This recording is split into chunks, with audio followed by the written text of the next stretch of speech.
Bonsoir. Je suis Chloé et je suis donc bénévole au QG. Je suis ravie de vous présenter cette petite conférence. Si vous connaissez d'abord ou pas le lieu, donc le quartier généreux, voilà, c'est un lieu, un bar associatif engagé, un lieu qui porte des valeurs. Vous pouvez trouver la charte sur notre site internet.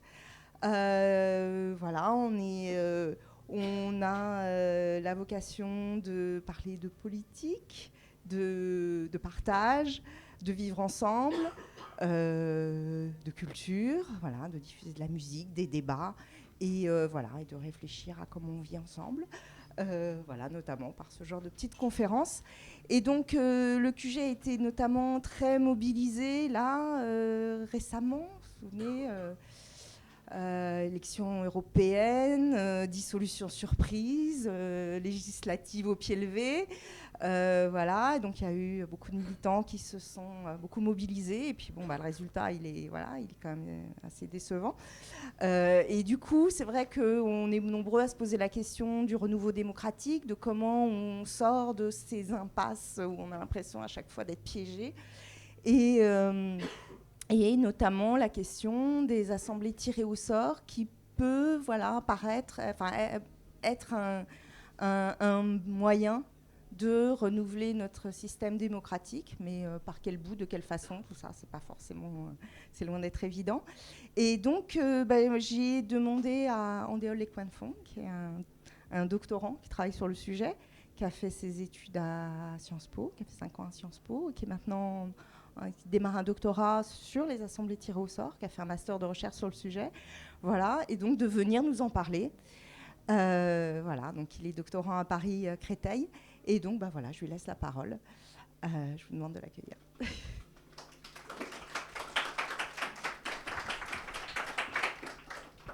Bonjour à tous, merci d'être venus si nombreux, merci d'être venus, vous êtes mobilisés, vous êtes pour certains mobilisés tout l'été, ça a été fatigant, ça a été long, et vous avez eu en récompense Michel Barnier, Premier ministre, je pense qu'on peut tous se féliciter. La première chose qui devrait nous inquiéter, véritablement nous effrayer, nous consterner dans cette situation, c'est qu'elle est tout à fait légale, c'est qu'elle est tout à fait constitutionnelle. Le président nomme qui veut. La crise politique que nous avons aujourd'hui, ce n'est pas un simple désagrément entre les partis ou entre des histoires de blocs sociologiques, c'est véritablement une crise de régime qui remonte à la nature même de notre République. Vous avez ici ce joli portrait du monarque présidentiel. L'expression monarque présidentiel est aussi ancienne que la Ve République. Elle était déjà utilisée par Mitterrand dans les années 60. Pourquoi allons-nous passer 2 heures sur des histoires d'assemblée, de constitution, de référendum, toutes ces histoires ardues? Tout simplement parce que tout notre ordre socio-économique, je vous ai mis ici par exemple les questions d'exclusion du politique des sans-domicile, des sans-abri, est sous-tendu par l'ordre politique. C'est parce qu'il y a une asymétrie du pouvoir en termes de pouvoir politique qui peut se perpétuer après des asymétries économiques. Et en retour, les asymétries économiques nourrissent les asymétries et les inégalités, les dominations politiques. Pour changer véritablement, il faut changer la base sur laquelle nous sommes assis, et la base, c'est celle de nos institutions, de notre représentation. Nous allons procéder en 3 étapes. La première va faire simplement un rafraîchissement sur les problèmes de la Ve République, dont vous êtes déjà conscients. En deuxième partie, je vais présenter des nouveaux outils démocratiques qu'il nous faudrait conquérir. Le RIC, le tirage au sort et les détails dont en général on ne parle pas dans les médias. On ne vous donne pas un panorama complet de ces nouvelles conquêtes possibles. Troisième partie sera une partie stratégique. Comment changer de constitution en pratique? Par quel texte? Par quels moyens? Comment ont fait les autres? Comment ils ont échoué? Comment nous devons réussir? Donc la présentation a déjà été faite, je ne vais pas m'alourdir dessus. Je signale juste que je suis membre d'un collectif, Le Sort du Peuple, dont je vous parlerai un petit peu en fin de conférence. D'abord, pourquoi en finir avec la Ve République? Alors d'abord, pourquoi la Cinquième? Nous avons une très très riche histoire constitutionnelle. La Première République était une série de régimes parlementaires, où le Parlement avait la plus grande importance en termes de gouvernance, qui a pris fin pour cause de coup d'État de Napoléon Bonaparte. La Deuxième République était un régime présidentiel. Cette fois-ci, on a voulu faire quelque chose de moderne. Après la révolution de 1848, on va mettre un type à l'exécutif pour un seul mandat. et les Français ont élu un descendant de Napoléon, qui, une fois qu'il n'a pu plus se représenter, puisqu'on ne pouvait se présenter qu'une seule fois à l'époque, a fait un coup d'État. Donc la Deuxième République a pris fin pour la même raison que la première, c'est-à-dire pour cause de Bonaparte. Ce après quoi nous n'avons plus voté pour des Bonaparte, comme quoi finalement les Français, ce ne sont pas des veaux, ils apprennent. La Troisième République, née de la chute du Second Empire et de l'écrasement de la Commune, était un très long régime parlementaire, relativement instable, c'est-à-dire que les gouvernements chutaient toujours, mais un œil attentif peut voir qu'en vérité, c'était souvent les mêmes ministres qui figuraient dans les gouvernements successifs. Ce qui fait que l'instabilité apparente du régime était compensée par une certaine pérennité, en vérité, des figures ministérielles. La Quatrième République était aussi un régime très instable en termes de gouvernement, mais qui a fait des belles réalisations, notamment en sécurité sociale, comme quoi il y a eu des gens qui sont restés au gouvernement pour mettre ça en place. Et il a pris fin pour cause de général de Gaulle. Ah, le général de Gaulle. Mais il n'était pas tout seul. Il n'a pas élaboré cette histoire seul dans son coin, pas tant que ça. Il y a une histoire intellectuelle derrière la Ve République. Dans les années 1910, Max Weber, sociologue, appelle à un pouvoir exécutif fort, qui ne soit pas entravé par l'administration. Il voit, par exemple, dans Économie-Société, il théorise le pouvoir de l'administration, il dit que ça va devenir une cage de fer. Et il faudrait quelqu'un de fort, au-dessus des partis, mais aussi des fonctionnaires, pour éviter que le poids de la machine administrative entrave toute action publique. Bon, son élève, le juriste Carl Schmitt, promeut un pouvoir aussi exécutif fort, qui dispose de pouvoirs d'exception. Il a beaucoup étudié notamment l'article 48 de la Constitution de Weimar, donc, qui a été mis en place après la Première Guerre mondiale et la chute du Kaiser. Cet article 48 donne des pouvoirs exceptionnels s'il y a une situation de crise au chancelier. C'est cet article qu'utilisera Adolf Hitler pour mettre son régime nazi au pouvoir. Lui-même rejoint le parti nazi en 1933. Donc on a cet homme qui est un très grand promoteur des régimes autoritaires et qui influencera Renaud Capitan, qui était son ami, qui lui est un juriste qui est ami de Gaulle. Bon. Tout cet univers des années 1910, 1920, 1930, il y a des fortes mobilisations syndicales, il y a des partis socialistes, communistes, même il y a des tentatives de révolution en Allemagne, et les classes dominantes bourgeoises au pouvoir sont effrayées par ça. Ils se disent qu'il faut vraiment qu'on mette en place un exécutif fort, stable, qui soit un rempart face aux avancées du socialisme et du syndicalisme. C'est dans ce contexte-là que tout cela s'élabore, notamment avec Carl Schmitt. En 1944, De Gaulle, qui voit arriver la 4ème République, dans laquelle les communistes sont très représentés, prononce un discours, le discours de Bayeux, qui est toujours étudié à Sciences Po, dans lequel il présente tout son plan pour la 5e République.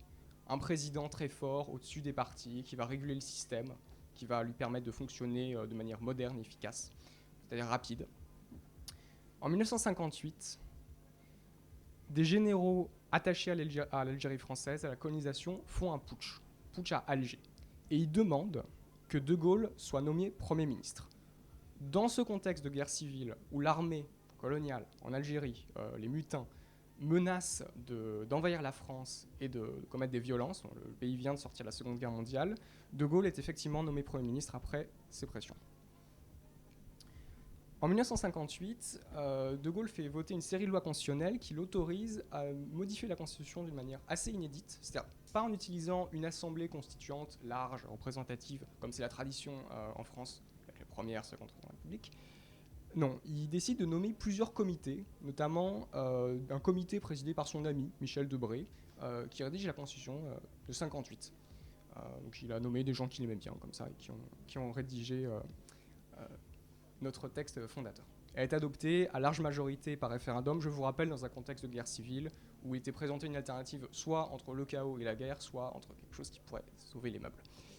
En 1962, De Gaulle viole sa propre constitution en disant l'article 11, qui normalement n'est pas fait pour modifier la constitution, pour faire adopter l'élection du président au suffrage universel. Là, le régime se met bien en place. Et en 2000, il y a une inversion des calendriers électoraux, c'est-à-dire que maintenant on vote pour le président avant le Parlement.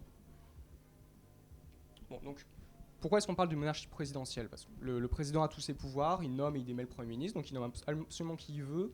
Du moment que l'Assemblée nationale ne le censure pas, il préside le Conseil des ministres, il dissout l'Assemblée nationale à loisir, une seule fois par an, attention, promulgue les lois, donc ça veut dire qu'il a un poids sur la manière dont elles sont appliquées.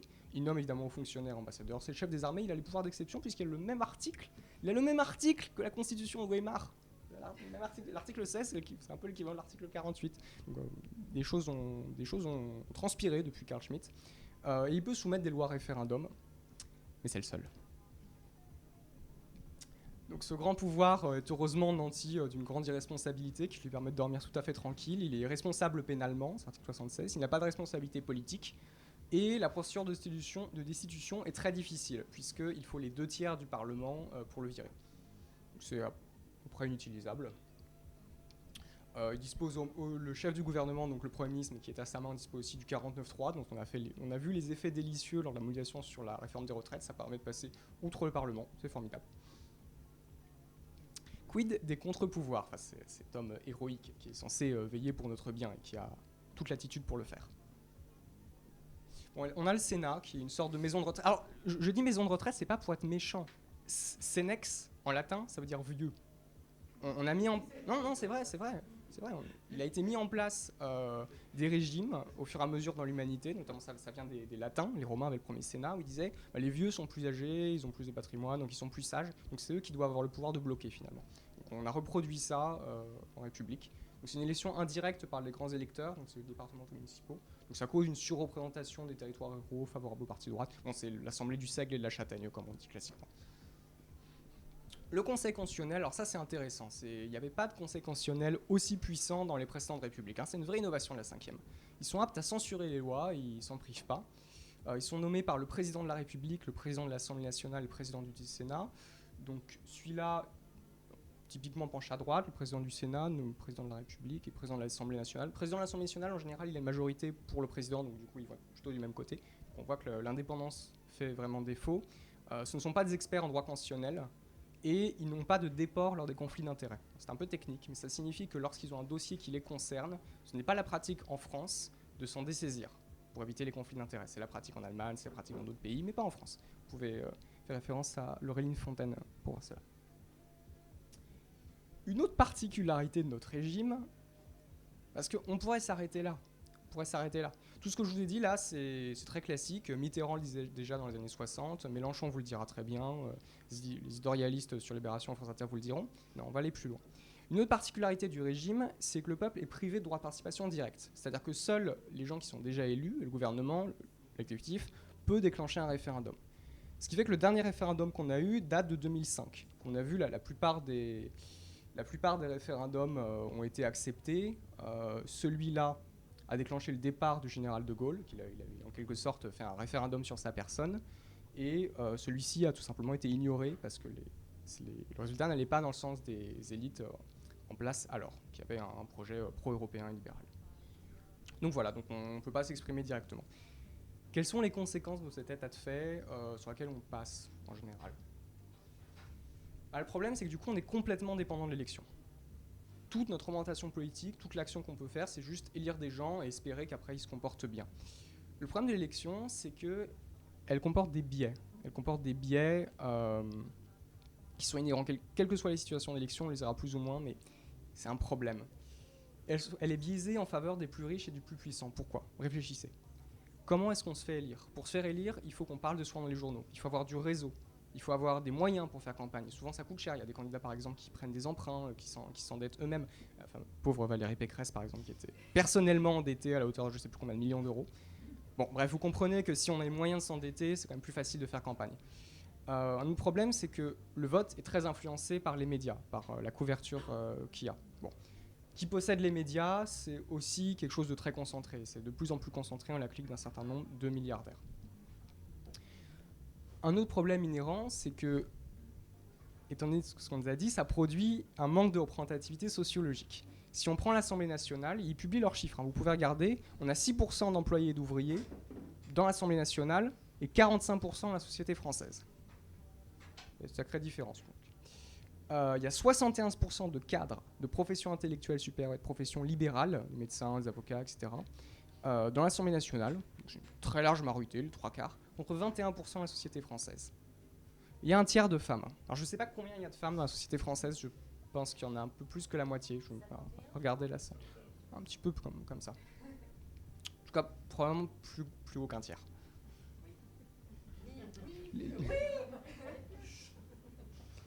Un autre problème sur lequel je vais passer rapidement, parce que ça demanderait de montrer beaucoup de statistiques, c'est que les élus sont finalement assez mauvais pour estimer la température de l'opinion publique. Ils ont souvent tendance à surestimer à quel point les gens sont opposés à une campagne, parce qu'ils se répondent souvent entre eux.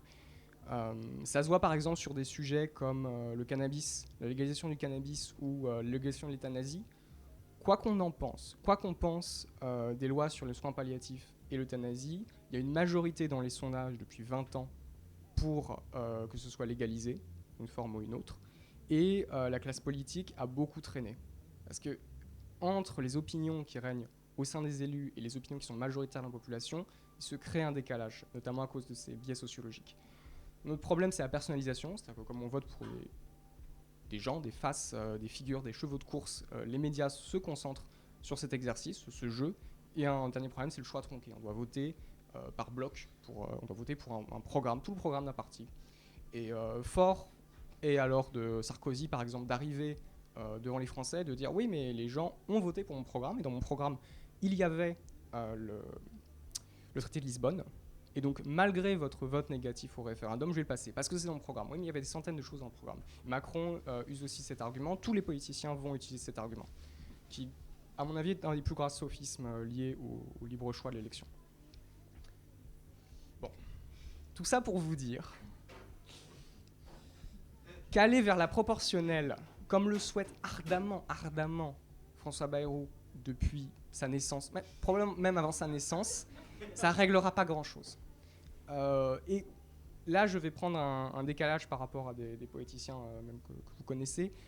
Si la 6ème République dont on vous parle, par exemple des partis progressistes, des partis de gauche, c'est de juste revenir à une 3ème République, bonhomme, peut-être un peu plus écologiste, ça ne sert à rien. On ne peut pas juste améliorer la représentation élue. De plus, je ferai remarquer que l'Assemblée nationale est déjà bien éclatée en ce moment. Alors ce serait un petit peu différent en termes de rapport de force si on avait la proportionnelle. Le RN serait encore plus haut, l'extrême droite serait plus haute. Mais fondamentalement, on aurait ce système éclaté, ce système partisan éclaté. Donc il faut oublier de revenir juste à la 3ème République, il faut oublier de juste donner la proportionnelle. Ce qu'on doit conquérir est beaucoup plus substantiel et beaucoup plus neuf. Nous allons maintenant justement parler des nouveaux outils démocratiques qu'il faut arracher pour essayer d'amener l'État et l'action publique dans un sens plus proche de l'intérêt général. Je ne vais pas ici vous faire une liste de ce que je veux personnellement, je voudrais plutôt que vous vous mettiez dans la position d'être des constituants. On vous est tiré au sort, on vous donne le choix d'écrire une nouvelle constitution et on vous donne une sorte de menu, une association vous donne une sorte de menu de différentes choses qu'on pourrait introduire. Donc je vais vous poser des questions, vous, qu'est-ce que vous ferez, qu'est-ce que vous choisirez de mettre en place si demain vous devez écrire la nouvelle constitution. Donc je vais passer en cas d'étape, je vais parler de l'exécutif, je vais parler du RIC, très important, des assemblées tirées au sort évidemment, et je vais parler de ce qui est à mon sens la dernière chose qui vont courir, qui est aussi extrêmement importante, le fait de rester souverain.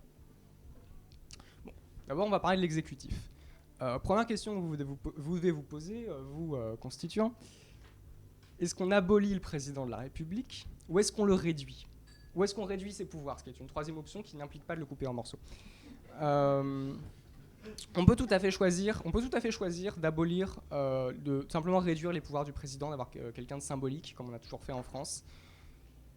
On peut aussi choisir, à titre symbolique, de reprendre le geste magnifique, je crois, là, de 1792, qui abolit la figure du roi. On n'a pas décidé de l'émasculer encore plus et de lui retirer du pouvoir, on a choisi de le retirer. On s'est dit que c'était délétère pour l'esprit public d'avoir toujours cette figure royale, qui avait maintes et maintes fois trahi. Bon. Première question, vous vous posez, mais on est encore dans le symbole. Seconde question, est-ce que vous voulez vraiment un Premier ministre ou une Première ministre, ou est-ce que vous voulez un exécutif collégial? Est-ce que vous voulez gouverner par une figure principale, première, mise en avant, sur laquelle tous les regards convergent, ou est-ce que vous voulez un conseil de plusieurs personnes mises à égalité qui choisissent de manière collégiale, comme par exemple le conseil exécutif suisse, qui d'ailleurs a été mis en place après une invasion française. Ils ont mis ça en place, je ne sais pas pourquoi. On l'a jamais employé en France depuis le Directoire. Je ne vais pas m'étendre sur les avantages respectifs des deux systèmes, c'est juste en quelque sorte pour ouvrir votre imagination et vous dire cette option existe, pensez-y. Quelque chose que, à mon sens, on devrait cependant forcément mettre en place, c'est la validation obligatoire du Parlement pour la nomination de ministres et de secrétaires. C'est en place aux États-Unis, par exemple, c'est quelque chose de très classique. Ça veut dire que quand un Premier ministre ou un conseiller, ou je ne sais pas, choisit de nommer des secrétaires d'État, le Parlement fouille ses poubelles, regarde les scandales, regarde les conflits d'intérêts et peut éventuellement le refuser à la majorité.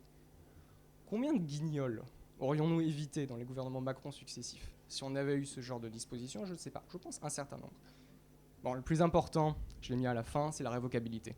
À mon sens, un gouvernement démocratique, un exécutif démocratique doit être sous la menace permanente d'être retiré, que ce soit par le peuple, on va en parler avec le RIC, que ce soit par le Parlement. Une autre question très importante que vous devez vous poser, c'est est-ce qu'on veut élire l'exécutif au suffrage universel, comme on le fait aujourd'hui pour le président, ou est-ce que vous voulez qu'il soit élu par le Parlement? Et dans ce cas, par quelle chambre? Uniquement par la chambre élue ou éventuellement par une chambre tirée au sort? Bon, ça peut paraître un débat qui peut paraître évident parce qu'on est très habitué à voter de manière directe pour le président de la République. Quand ça a été mis en place en 1962, notamment, vous voyez le Parti communiste français, différents partis de gauche y étaient opposés, parce qu'ils jugeaient que le fait de voter directement pour l'exécutif, ça allait lui donner trop de légitimité, ça allait lui gonfler la tête, ça lui donnait trop de pouvoir, ça lui donnait les moyens politiques de faire ce qu'il voulait. Donc c'est une chose à considérer. Enfin, dernier passage sur l'exécutif et quelque chose encore d'assez technique, c'est qu'il est absolument inimaginable de refaire tout ça pour continuer à utiliser un vote uninominal à 2 tours, étant donné les biais qui le suscitent. Les biais qui suscitent, c'est le vote utile. C'est-à-dire que si vous votez pour un candidat qui est proche de votre position, mais qui n'est pas le candidat le plus en situation de gagner, par exemple, si en 2002, vous votez pour, je sais pas, les Verts, plutôt que le candidat socialiste, Jospin, bah vous soutiendrez Jospin, enfin, vous seriez d'accord avec une présidence Jospin. Mais le fait que vous ayez donné vos voix légèrement à côté, ça le fait perdre. C'est le problème du vote utile, vous gâchez votre vote. Avec des systèmes où on peut voter pour plusieurs candidats, je ne vais pas m'étaler exactement sur celui-ci, on évite ce problème du vote utile et donc on peut avoir des candidats potentiellement beaucoup plus consensuels. C'est quelque chose de technique, c'est pas très sexy, mais avec un système comme ça, il est inimaginable qu'un candidat qui soit très controversé, de ce type-là, tu vois, qui ait beaucoup de verts par exemple, et beaucoup de mentions positives et beaucoup de mentions négatives, donc très controversé, c'est beaucoup moins imaginable qu'il soit élu. C'est beaucoup moins imaginable qu'on ait une élection d'un gouvernement Le Pen ou de Bardella, ou je ne sais pas quel rejeton ils auront à un moment, avec une élection de ce type-là. Sur ça, je prends un petit peu votre temps. Bon. Ouais, mais justement, oui. Si on considère que le bloc central, c'est un peu choix par défaut, donc les gens vont mettre assez bien ou passable, au final, c'est peut-être eux qui se retrouvent en position de gagner, donc c'est pas... Enfin, déjà, c'est le truc de Condorcet, non, ce que tu as montré... Alors, c'est pas exact. Alors, c'est pas le système de Condorcet, c'est le système du jugement médian ou jugement majoritaire. C'est-à-dire qu'on donne une mention à chaque candidat, excellent, très bien. Oui, la primaire populaire a utilisé ce système. Ouais. Bah, bon, ça a donné Taubira parce que la mobilisation des votants, c'était à peu près que des gens de Taubira. C'est bon. Le problème d'un système électoral ne peut pas être plus intelligent que ses électeurs. Non, mais c'est vrai, hein, si on n'a que des idiots qui votent, il n'y a pas moyen mathématique d'avoir un résultat intelligent. Et tu as raison. Si on mise uniquement sur le vote au jugement médian pour l'exécutif, qu'est-ce qu'on aura? De l'eau tiède, des gouvernements centristes, sociodémocrates, un petit peu à gauche, un peu à droite.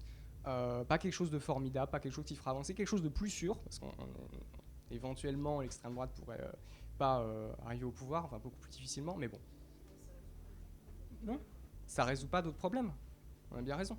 Mais il y a des aménagements possibles à ce système, Alors, médian, parce que j'ai lu là que récemment au Bangladesh, donc il y a eu une élection, ouais. et donc c'est la gauche qui a remporté l'élection, mais le Premier ministre, me semble-t-il, en fait ils votent pour une personne et ils doivent quand même émettre un deuxième choix. Alors c'est pas le système du genre médian, c'est pas exactement le jugement médian, mais il y a quand même une idée d'émettre un avis favorable sans que ce soit le vote de préférence. Je dirais que quel que soit le mode de scrutin qu'on utilise, à partir du moment où on utilise un mode de scrutin un peu sophistiqué, un peu intelligent, plurinominal, on aura quelque chose d'assez consensuel, de sûr, mais c'est pas ça qui donne des droits d'intervention directe au peuple. Non. C'est pour ça qu'on va passer...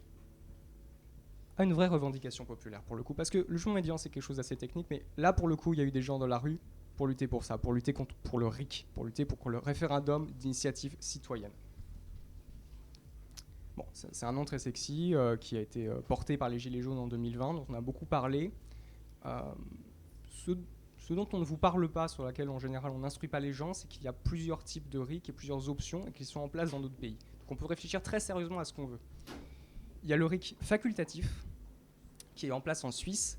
Ça signifie que si une loi est passée par le Parlement, vous pouvez demander par pétition à ce qu'il y ait un référendum sur cette loi. Par exemple, bon, je veux faire une loi pour mettre la retraite à 75 ans. C'est vraiment nécessaire pour la croissance et les finances du pays. Les Français ont droit, par pétition, de demander un référendum. Il y a un référendum, ça passe pas. Ah, voilà. Donc, un système comme ça, passer la réforme des retraites de force contre 80%, contre la majorité de la population, c'est impensable. Déjà, c'est une grosse sécurité pour le peuple. Le référendum, le RIC législatif, permet de passer directement une loi. C'est-à-dire qu'une pétition propose une loi, elle est directement soumise à un référendum. Si le référendum passe, elle est adoptée. Le référendum abrogatoire permet d'abroger une loi, donc c'est un petit peu l'inverse. La réforme révocatoire permet de virer quelqu'un qui est en pouvoir exécutif, et le référendum constituant permet de changer la Constitution. Bon, qu'est-ce qu'on a comme exemple qu'est-ce qui fonctionne et qu'est-ce qui ne fonctionne pas dans cette histoire? Je dirais que le référendum, le RIC facultatif, je pense c'est évident. C'est évident qu'il faut qu'on ait un truc comme ça, c'est une sécurité, ça permet d'empêcher des lois très contre-majoritaires, très impopulaires de passer contre nous tous. Ça nous empêche de ce viol de la volonté générale qui a lieu avec le 49.3. Le référendum législatif, je suis un petit peu plus partagé, je vais vous dire pourquoi. Parce qu'une loi arrive directement, et c'est oui ou c'est non. Vous ne pouvez pas l'amender. Vous ne pouvez pas, vous, votant, dire « Ah non, mais en fait, j'aime bien le principe, mais un petit peu différemment. » Ou alors, il y a un truc là qui me heurterait si ce n'était pas pris en compte. Bon, c'est oui ou c'est oui ou bien c'est non. C'est très binaire. C'est en place en Suisse, où la plupart des référendums facultatifs sont acceptés. C'est-à-dire que la plupart des gens sont d'accord avec ce qu'a fait le Parlement. Et la plupart des référendums législatifs, donc les propositions qui viennent de la société civile, sont refusés. Un autre problème, c'est que le RIC, le référendum d'initiative citoyenne, bon, ça donne des pouvoirs directs au peuple, mais est-ce que ça vous protège du pouvoir de l'argent? Des campagnes, de qui peut coller des affiches, de qui peut passer à la télé? Non, absolument pas, et on a des données pour le prouver. Le référendum législatif est en place dans tout un tas d'États aux États-Unis, donc c'est ceux qui sont colorés en vert, et ça nous permet d'avoir beaucoup de données sur les lobbies qui font campagne pour l'instrumentaliser. Notamment en Californie, il y a eu la fameuse proposition 22, je ne me souviens plus quelle année c'était, qui a été proposée par Uber, Lyft et les autres entreprises de VTC, afin de garantir dans la loi que leurs employés ne soient pas comptés comme des employés, mais uniquement comme des contractuels. Voilà, donc c'était une proposition contre le droit du travail. Donc, ils l'ont mis à pétition, ils ont eu le référendum, ils ont dépensé des millions, et ils ont gagné. Les gens ont voté dans leur sens. C'était un facultatif, celui-ci. Non, c'était pas un facultatif, c'était un législatif. C'est-à-dire que c'est Uber qui a proposé la loi, par le biais d'une pétition. Bon, ils ont eu suffisamment de gens, évidemment, cohérents avec congruents avec leur idéologie pour l'approuver et pour signer la pétition. Mais ça montre un réel risque de manipulation par les grandes entreprises si on utilise uniquement le RIC. Il y a aussi le fait qu'on ne peut pas amender une loi. Donc le RIC, c'est un outil majeur, c'est une conquête majeure pour nous, Français, mais ça ne peut pas être l'alpha et l'oméga de la participation démocratique et des droits du peuple à intervenir directement dans le politique. Ce n'est pas un outil qui est complet en soi. On ne peut pas demander juste le RIC. On va passer à un autre outil pour lequel je suis spécialiste, celui à laquelle j'ai dédié ma vie et mes études, qui pour le coup permet d'amender des lois. Les assemblées tirées au sort. C'est un principe très ancien de réunir une ou plusieurs centaines de personnes, de faire un tirage parmi la population avec des quotas. Même jusqu'au 5e siècle avant Jésus-Christ, à Athènes, ils utilisaient des quotas d'origine régionale. Les membres sont indemnisés et défrayés, afin que pauvres comme riches puissent participer.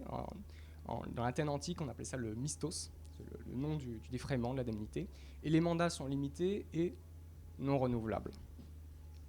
Donc ça existait à Athènes, dans l'Athènes démocratique, entre le 8e et le 5e siècle avant Jésus-Christ. C'était une histoire extrêmement tourmentée, puisqu'il y a régulièrement eu des coups d'État de riches oligarques pour tenter de revenir à un régime autoritaire.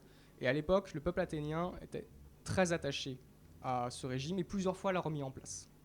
Il y a un épisode héroïque raconté, il me semble, dans les guerres du Péloponnèse, dans laquelle l'armée, donc l'armée des citoyens athéniens, seuls les citoyens mâles, seuls les citoyens, c'est un régime démocratique très particulier, ils étaient allés faire la guerre au loin, les oligarques ont remis la dictature, le régime autoritaire à Athènes, mais ils sont revenus pour la remettre en place. Imaginez le bordel. Il y a eu une renaissance des assemblées tirées au sort dans la seconde moitié du XXe siècle. Bon, c'est quoi les principes qu'est-ce que ça change le tirage au sort par l'élection? Qu'est-ce que ça changeait il y a 2000 ans? Qu'est-ce que ça change maintenant? La première chose, c'est l'égalité. Que vous soyez riche ou misérable, vous avez la même chance au tirage. L'impartialité aussi. Le sort s'en fout des campagnes de presse. Il s'en fout de qui possède la Provence, il s'en fout de qui possède Ouest France. Il ne regarde pas avec crainte vers la tour CMA CGM à Marseille. Il est aussi, pour cette raison, incorruptible. Il garantit une rotation. C'est-à-dire qu'on est on est gouvernant après avoir été gouverné, on sait qu'on va revenir gouverner, puisque les mandats sont très courts. Donc c'était particulièrement le principe auquel étaient attachés les Athéniens. Ça garantit aussi une diversité et une représentativité sociologique. C'est-à-dire qu'on utilise des quotas pour que, cette fois-ci, les bonnes proportions, à peu près, d'ouvriers, de femmes, de classes, de gens, etc. Donc quelque chose qui manque absolument pas. Bon. La forme moderne sous laquelle ça a été expérimenté, cette idée fumeuse, c'est les conventions citoyennes. Vous avez sûrement entendu déjà parler de la convention citoyenne pour le climat et de la convention citoyenne sur la fin de vie. Un bilan mitigé.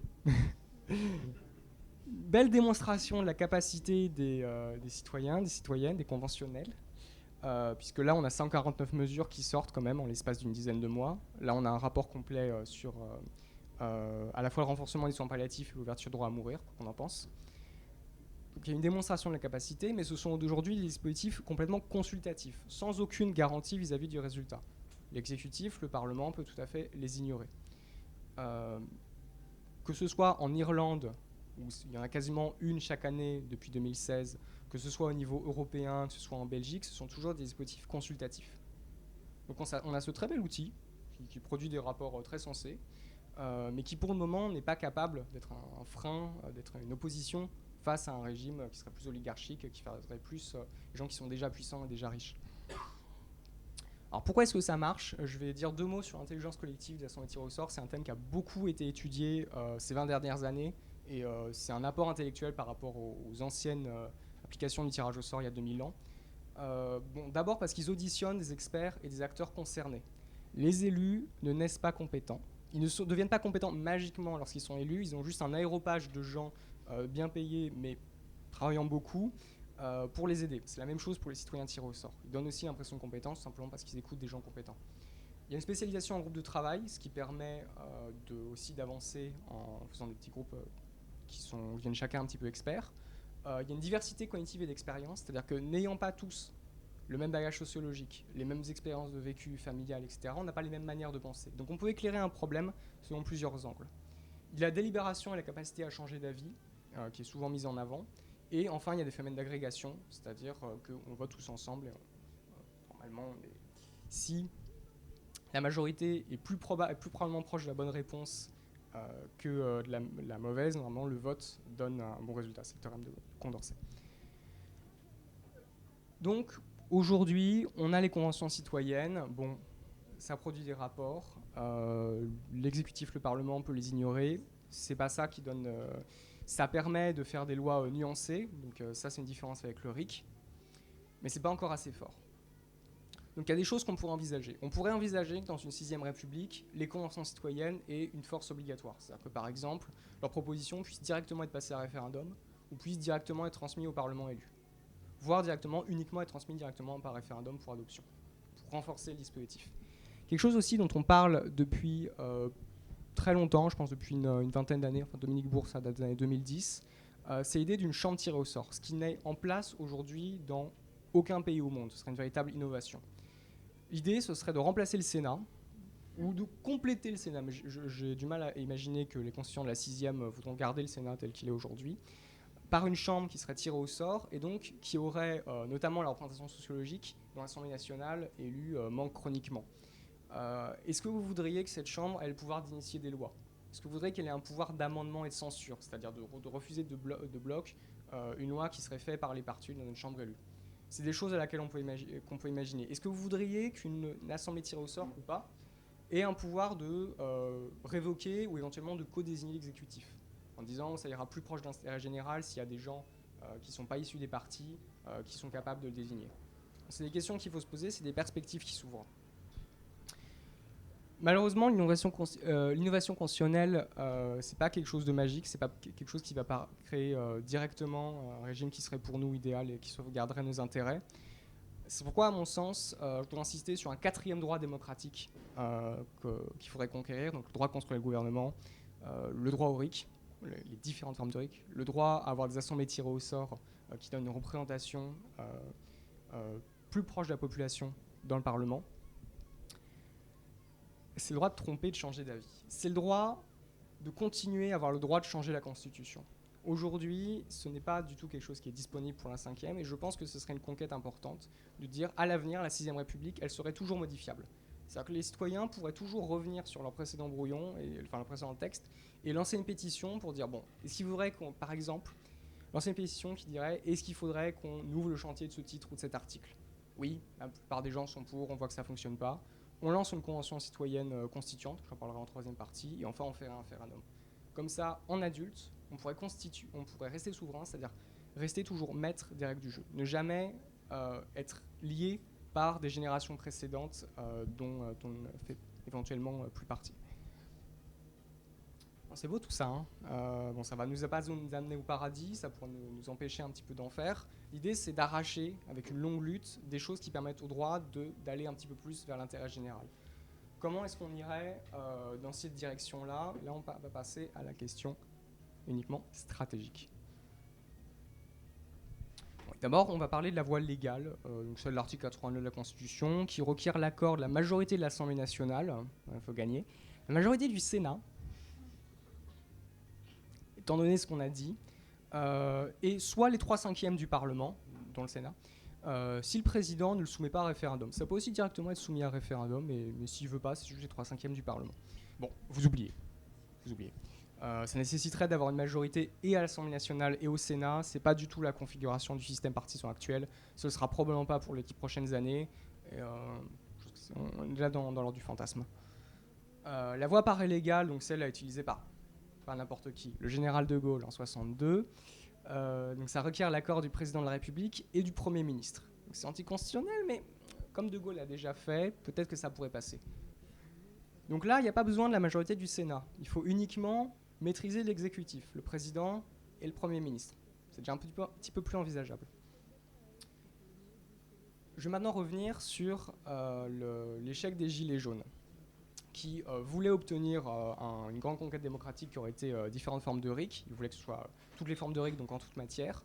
C'est un mouvement de révolte qui a été coupé par les vacances d'hiver, c'est bête, et par le grand débat, donc cette manœuvre dilatoire de Macron qui fait semblant de nous consulter pour après jeter tous les cahiers de doléances à la poubelle. Par des éborgnés aussi, quand même. Et par beaucoup de violence, beaucoup de violence, on va en parler, beaucoup de violence. Et il n'y a pas eu de soutien partisan et syndical au RIC, au référendum d'initiative citoyenne. C'est-à-dire que les syndicats, les partis, même à gauche, on nous ont dit oui, on entend leur colère, etc. Il faut des mesures pour les salaires, tout ça. Mais ce qui avait fait corps au sein du peuple, ce sur quoi les gens s'étaient mis d'accord malgré leurs différences, cette revendication principielle qui permettrait de changer non pas uniquement quelques salaires et des choses sur les parlements, ça a été ignoré par les partis et les syndicats. Je pense que c'est une cause majeure du fait que le mouvement fait pchit. On va étudier un contre-exemple. Un exemple dans lequel une large révolte populaire a failli, et on va voir pourquoi ça n'a pas allé jusqu'au bout, a failli modifier la Constitution. En 2019-2021, il y a eu des manifestations en réaction à la hausse des prix des services publics, notamment les hausses des prix des tickets de métro. Vous voyez que c'est des circonstances à peu près similaires à celles des Gilets jaunes. Une petite augmentation de prix à un moment sur quelque chose dont les gens sont très dépendants. Tout d'un coup, la colère déborde. Il y a beaucoup de gens qui se mobilisent. Il y a eu des manifestations monstres qui ont duré là, près un an, enfin plus d'1 an. Il y a eu 3 millions de manifestants. Il y a eu 26 morts parce qu'il y a aussi une répression très forte. C'était un mouvement qui a été massif, qui a été très violent. Et finalement, enfin non pas finalement, parce que ça s'est fait relativement rapidement parce que les manifestations étaient très violentes et très massives. 14 partis d'opposition ont demandé une assemblée constituante. Le 15 novembre 2019, ils ont signé un accord pour la paix sociale et la nouvelle constitution. Donc on a eu un mouvement de révolte massif, populaire, et des gens au sein des élites politiques prêts à faire défection, prêts à dire oui, effectivement, il faut qu'on change le système, on soutient ces revendications et c'est le seul moyen qu'on aura d'avoir la paix. Quand on a ça, quand on a ces deux piliers, déjà, on avance un petit peu plus. En 2020, il y a eu un référendum ouvrant le processus constitutionnel, donc 50% de participation, c'est pas terrible, mais 78% de oui. Bon, les Chiliens sont en majorité, en tout cas sont co-votés pour changer la constitution. En mai, il y a eu des élections constituantes avec assez peu de participation, 43,3%, c'est pas beaucoup. L'Assemblée constituante a été composée à 2/3 d'indépendants marqués très à gauche. Et pour être tout à fait honnête, l'Assemblée qui a été élue dans ce cycle électoral avec cette participation-là était probablement plus à gauche que la majorité des Chiliens. Donc on a quelque chose qui est quand même assez rare dans l'histoire électorale, mais c'est cette configuration particulière. L'Assemblée constituante a produit un texte extrêmement long, le plus long du monde, 387 articles, garantissant des nouveaux droits, garantissant le droit à l'eau, le droit au logement, je ne sais pas s'il y avait des droits à la nature, le droit des peuples indigènes du Chili à la maîtrise de leurs terres. Évidemment, lorsque vous, vainqueur, victorieux, vous écrirez la Constitution de la Sixième République, vous pourrez aussi mettre ces droits sociaux bien sympathiques. Bon, texte formidable, 387 articles, pas très innovant en matière institutionnelle, c'est-à-dire en matière du fonctionnement même du système, mais qui garantissait de nouveaux droits. En 2020, il y a eu un référendum sur le projet de nouvelle constitution, patatras, refusé à 61%, 62%. Comment est-ce possible ? Il y a une très forte désinformation de la part des chaînes d'information de droite à la télé, qui sont très majoritaires au sein du paysage visuel chilien. Il n'y a pas de distribution du gouvernement des exemplaires de la vraie constitution. On n'envoie pas à chaque Chilien ce sur quoi il va voter. Du coup, la droite a une idée que je trouve absolument géniale, qui est très très très drôle. Alors vraiment très drôle, là vraiment. Ils distribuent dans la rue des faux exemplaires, dans laquelle il est marqué, je sais pas, article 3, plus de propriété privée, on vous prend tout, vous dormez tous dans des... je sais pas, partage des femmes, enfin, ils écrivent tous les fantasmes qu'ils veulent et ils les vendent comme des... Le gouvernement ou les Non, pas le gouvernement, les partis de droite. Le gouvernement à cette époque était à gauche. C'était Gabriel Boric, il a chié dans la colle, mais normalement il était plutôt favorable au processus. Il a pas permis à tout le monde d'avoir accès à l'information et... Et comment ça se fait que les militants de gauche ils n'aient pas fait bloc contre la désinformation C'est-à-dire qu'ils n'avaient pas les chaînes de télé. C'est une question d'argent, c'est une question de capacité de gouvernement, c'est une question de programme. Bon, voilà. On a des expériences naturelles absolument tragiques dans lesquelles des prisons qui sont abreuvées par les chaînes de télévision votent en majorité contre le projet constitutionnel, qui comprenait des droits pour les prisonniers, des droits nouveaux qu'ils n'auraient pas obtenus autrement, et des prisons dans lesquelles il n'y avait pas d'accès à la télévision, qui votaient plutôt pour la Constitution. Donc vous voyez la force médiatique pour faire voter, y compris souvent contre ses propres intérêts. C'est un biais majeur de l'élection. Bon, l'histoire finit en capilotade. En mai 2023, il y a des secondes élections constitutionnelles. Cette fois-ci, beaucoup plus de participation. J'imagine que les gens se sont réveillés. Ça a élu une assemblée très à droite, qui est en fait très à droite, qui était probablement encore plus à droite que la constitution initiale et qui a été aussi refusée à 55,60%. Donc bon, les Chiliens, ils sont mobilisés très fort. Il y en a beaucoup qui sont morts, il y a une répression très forte. Les partis chiliens ont été courageux, ont demandé à ce que, pour obtenir la paix sociale, on passe à une constituante, mais ils sont pris dans le tapis, dans le processus qu'ils ont mis en place. Je pense que les leçons qu'on peut en retirer, c'est qu'il faut à la fois une forte mobilisation, soutien dans la rue, et un soutien de partis de syndicats, d'organisations qui ont déjà des accès politiques pour obtenir la victoire. Et qu'une assemblée élue, c'est pas un bon moyen pour changer la Constitution, et que l'assemblée doit être tirée au sort. Alors là, je m'inscris en faux, par exemple, avec ce qui avait été dit avec la France insoumise, par exemple, avec Mélenchon, qui disait « Oui, on fera une assemblée, et les gens auront le choix soit de voter, soit de tirer au sort. » De dire, ils ont une case. Ils peuvent choisir de voter pour personne et juste en tirer au sort. Ce que je pense qu'il se passerait, c'est que comme la plupart des gens qui ont entendu parler du tirage au sort sont plutôt dans des milieux peut-être... c'est un sujet de niche, donc plutôt des milieux éduqués, peut-être des milieux universitaires, c'est des gens qui par ailleurs ont voté pour la gauche. Donc du coup, les gens à droite vont voter pour élire, des gens qui sont formés à parler, qui sont éloquents, et les gens plutôt à gauche vont peut-être éventuellement aller plus vers des gens qui sont tirés au sort. Les gens qui se sont tirés au sort, ils ont plein de qualités, notamment ils ne sont pas forcément liés par des partis ou des intérêts, ils ont une mentalité sociologique, mais ils sont par définition pas formés pour l'éloquence dans une assemblée. Je pense que ce serait un dispositif assez dangereux. Je pense qu'il faut aller vraiment vers une forte majorité tirée au sort au sein de l'Assemblée constituante. Un autre problème qu'on a vu aussi, c'est les cycles électoraux. Une assemblée constituante élue à tel moment, ça ne peut pas être les mêmes résultats qu'élue 6 mois plus tard lorsque le cycle médiatique a changé. Enfin, dernier point, les citoyens doivent pouvoir participer directement pour pas se sentir isolés du processus et directement être informés. Ouais. Ouais. Parce que tant qu'il y a la domination des médias par les milliardaires, et même, je dirais même qu'il y a un souci supplémentaire qui se Ouais. pose, parce que quand on a du tirage au sort, on va se retrouver, nous on le pense, parce que Ouais. ce que tu analyses, ce que tu étudies, tu auras plutôt des propositions à gauche sans doute, que plutôt à droite, même par des gens tirés au sort. Par contre, des partis comme institutionnels, comme la France Insoumise, etc., je suis pas sûr qu'ils vont aller sur les médias et défendre corps et âme cette constitution, en sachant que c'est pas, comment dire, qu'ils ne sont pas obligés de le faire. C'est-à-dire que c'est pas des élus à eux qui sont dedans. Donc si à un moment ils se rendent compte que ça devient impopulaire, etc., ils pourraient aussi se dire, bon, on va peut-être ne pas trop Ce sera certainement pas un dîner de gala. Notre situation politique est très grave, elle est très mauvaise. J'ai pas de voie facile que je puisse vous exposer. C'est, je pense, la meilleure chose qu'on puisse faire, changer de république pour conquérir des droits démocratiques nouveaux, pour qu'on soit moins dominé en quelque sorte. Et même la meilleure chose que je peux vous proposer, ça reste très difficile. Et tu as tout à fait raison. Et ce sera une lutte à ce moment-là Bon, j'ose espérer que le gouvernement français quand même distribuera des exemplaires de la Constitution, qu'on pourra les lire directement. Comme ça a été fait avec le traité de Lisbonne, avec le traité en 2005. Mais sinon, oui, ce sera difficile. Oui, parce que tu dis, c'est le poids des partis, les logiques aussi partisanes, les partis qui veulent aussi, qui peuvent vouloir garder aussi leur petit pouvoir. Il y a la logique partisane, comme celle des plus élus. de ça, il y a le même problème des médias. C'est-à-dire que le problème des médias est toujours pas réglé. Donc, en fait, il faut que l'Assemblée elle-même puisse se représenter dans les médias pour se défendre elle-même, pour défendre ses trucs. Sauf qu'on a des gens qui ne sont pas formés aux médias particulièrement. On a des plateaux télé qui n'ont pas avant d'inviter des randoms. Et on va avoir des partis politiques qui ne sont pas liés directement au processus. Donc, Alors ça peut être corrigé.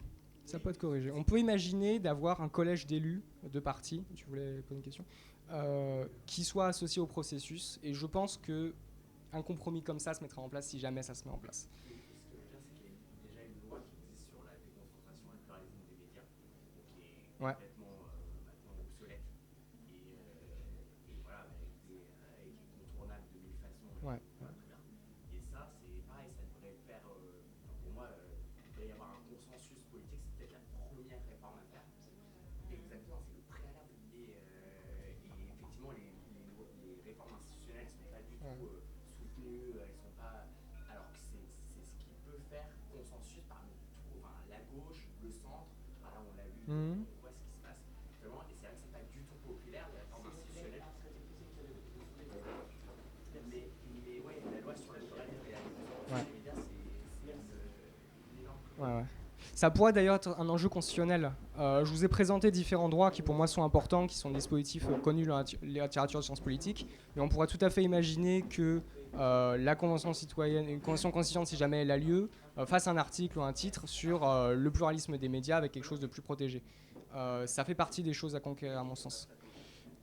Comme renforcer les pouvoirs du CSA. Oui, par exemple, ou... Ça, c'est un truc, que ça soit une vraie autorité administrative. Impliquer une démocratie directe dans les médias, pour les entreprises. On parlait beaucoup de pouvoir législatif, mais pour moi, la démocratie radicale, elle s'emploie à tous les niveaux, aux entreprises, le pouvoir aux journalistes, le pouvoir aux actionnaires, aussi la démocratie plus locale. Je me suis concentré sur vraiment la tête très classique, exécutif, parlement. Il y a d'autres choses évidemment dont on peut parler. On pourrait parler des droits sociaux garantis, leur effectivité. On peut parler effectivement de la démocratie au niveau local. C'est encore plus autoritaire en France au niveau municipal et régional parce qu'il y a des grosses primes aux partis majoritaires qu'au niveau national, ce qui est déjà quelque chose.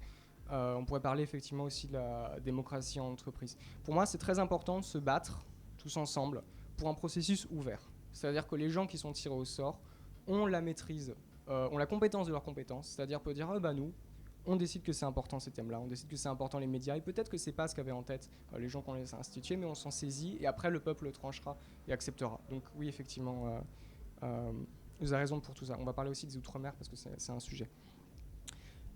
fais partie pour le moment d'une coalition qui a réfléchi ensemble à ce qui pouvait faire consensus en termes de processus, étant donné ces leçons-là. Ce qu'on s'est proposé de proposer, c'est quelque chose en 3 phases, avec d'abord ce qu'on appelle les états généraux de la démocratie, c'est un dispositif participatif. C'est-à-dire que tout le monde devrait pouvoir, qu'il soit tiré au sort ou non, donner son avis et faire des suggestions et mettre en avant des problèmes qui seraient récoltés par une plateforme.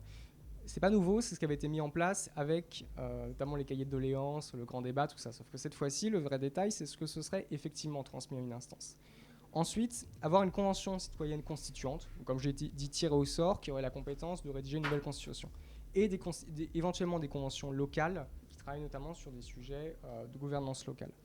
Je pense aussi que beaucoup de territoires qui ont été colonisés, donc ce qu'on appelle les Outre-mer, notamment la Kanaki, notamment Mayotte, auraient intérêt, et je pense demanderont, et en tout cas il faudrait qu'on leur accorde, d'avoir leur propre représentation, c'est-à-dire leur propre assemblée tirée au sort, qui pourra échanger avec celle qui sera pour toute la France, métropole et Outre-mer, et pour faire évoluer aussi ces questions-là. Il est impensable qu'on soutienne un processus qui soit juste reproduit une définition coloniale et laisse cette question de côté. Et enfin, un point qui fait consensus pour tout le monde, c'est qu'il faut une adoption directe par référendum. Si on fait une convention citoyenne formidable, mais qu'elle propose juste des choses pour passer par l'article 89, donc je vous rappelle, accord du Sénat, accord de l'Assemblée nationale, ça va bloquer.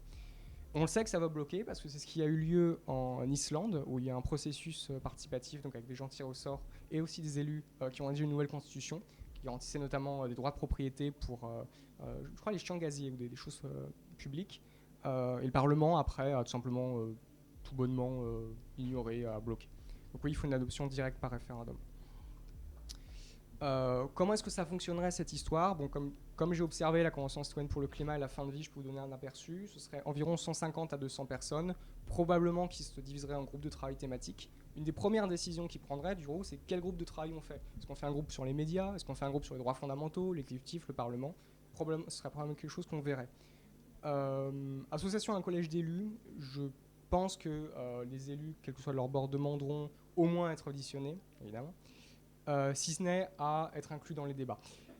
Je pense qu'il faut se battre pour que les élus qui seraient associés à une convention citoyenne ne soient pas trop nombreux et peut-être aient un pouvoir, par exemple, de voix mais pas de vote, qui ne puissent pas contrecarrer la représentation par tirage au sort qui est plus représentative sociologiquement. Et je vais parler de conventions locales et ultramarines. Donc étape par étape, il s'agirait pour la Convention de déterminer les problèmes de la situation actuelle, donc à partir de ce que les Françaises et Français auraient exprimé dans les états généraux, d'auditionner, de recevoir les résultats, décider de réformer ou de réécrire la Constitution. Est-ce qu'on fait quelle sorte des patchs, ou est-ce qu'on reprend de faire tout un texte, se diviser en groupes thématiques, écrire les réformes et adopter en plénière. Après, référendum. Donc la stratégie à ce jour qui est devant nous, j'ai dit la situation est difficile. Et le mieux qu'on puisse faire est très difficile à obtenir. Il faut qu'on revendique et publicise dès maintenant l'idée de changement de constitution via ce processus, que ce soit maintenant, que ce soit pour 2027. Il faut faire pression sur ce qui sont aujourd'hui des partis d'opposition pour qu'ils l'intègrent à leur représentation. Aujourd'hui, il y a eu la coalition du Nouveau Front Populaire, qui est, disons, l'opposition à Macron, puisque Rassemblement National aujourd'hui est une opposition contrôlée et fondamentalement ce sont des fascistes. Ils vont pas agréer un projet qui consiste à répartir le pouvoir, répartir des ressources, pas le cadre du RN, pas les élus. Il faut qu'on fasse pression sur les partis d'opposition sur lesquels qu'on puisse influencer pour qu'ils intègrent à leur plateforme un processus comme ça. Le Nouveau Front Populaire, j'avais commencé là-dessus, parle un petit peu de réforme constitutionnelle dans sa plateforme, mais c'est pas très précis de dire que c'est vraiment une assemblée tirée au sort, ou de dire qu'ils pourront réécrire la Constitution, ou de dire que ça passera directement à référendum. Il faut insister sur ces points qui permettront d'un processus qui va jusqu'au bout, qu'on ne fasse pas avoir comme l'ont été par exemple les Chiliens ou les Islandais. Et enfin, il faut porter cette revendication dans les mouvements sociaux et dans les campagnes à venir. On n'a aucune idée de quand le gouvernement va augmenter une taxe sur les matelas, et là tout d'un coup ça va mettre 10 millions de personnes dans la rue. On ne sait pas quelles seront les prochaines révoltes, on ne sait pas quelles seront les prochaines révoltes des Gilets jaunes, les prochaines grèves, etc. Il faut qu'à ce moment-là, des gens qui soient intéressés par ce sujet soient prêts à en faire un point de ralliement comme l'a été le RIC. et c'est une très bonne idée pour le RIC d'en faire un point de ralliement, c'est on veut ce processus pour ouvrir notre avenir, pour redevenir souverain, États généraux, Assemblée constituante, après on décide par référendum et rien ne fait obstacle à la volonté du peuple. Donc pour résumer, pour espérer progresser, que ce soit à long terme en matière socio-économique, en matière de droit, de quelque sorte que ce soit, il faut qu'on change la Constitution. Il faut qu'on aille vers une meilleure répartition du pouvoir politique en France et il faut conquérir des nouveaux droits démocratiques. Donc j'ai dit le contrat de l'exécutif, le RIC, l'Assemblée tire au sort, le droit de continuer à rester constituant. Le processus constituant, à mon sens optimal, serait une participation large de tous, une assemblée tirée au sort, qui n'aurait pas les biais qui sont inhérents à l'élection, et un référendum ou des référendums d'élection s'il y a plusieurs réformes qui sont proposées.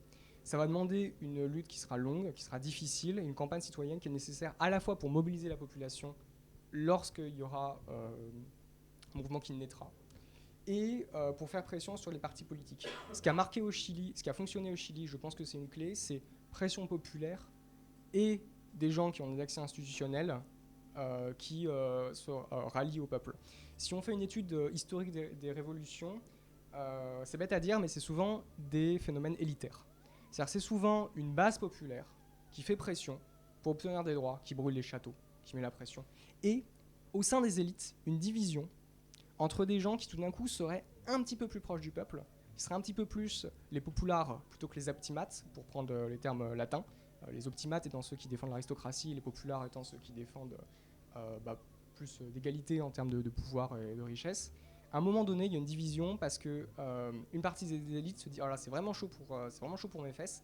Le seul moyen que j'ai d'assurer ma sécurité ou ma pérennité, c'est de lâcher du lest. C'est d'en donner plus au peuple. C'est de lâcher des droits, lâcher des ressources, etc. » Et il faut pousser. Il faut avoir des gens dans la population et des gens au sein de ce qui sont aujourd'hui les classes dominantes françaises. Je vous signalais pour conclure, et puis on va passer au débat, il est 21h, donc on a une bonne heure. Donc je fais partie de cette campagne qui va bientôt changer de nom, on est en train de changer de nom, c'est Tirons-nous, qui a donc mis au point ce processus en 3 phases, et d'un collectif qui s'appelle Le Sort du Peuple. Donc vous avez là un lien Telegram, qui lui se spécialise uniquement dans la promotion du tirage au sort, des assemblées tirées au sort. On a choisi de choisir un angle très spécifique, puisque c'est ce que je connais le mieux. Et c'est encore un principe qui est méconnu et sur lequel j'imagine que vous avez encore beaucoup de questions. Donc voilà, c'était pas formidable, c'est pas la lune. Je pense que c'est le mieux qu'on puisse ce pourquoi on puisse lutter aujourd'hui. Sinon on ne voit pas.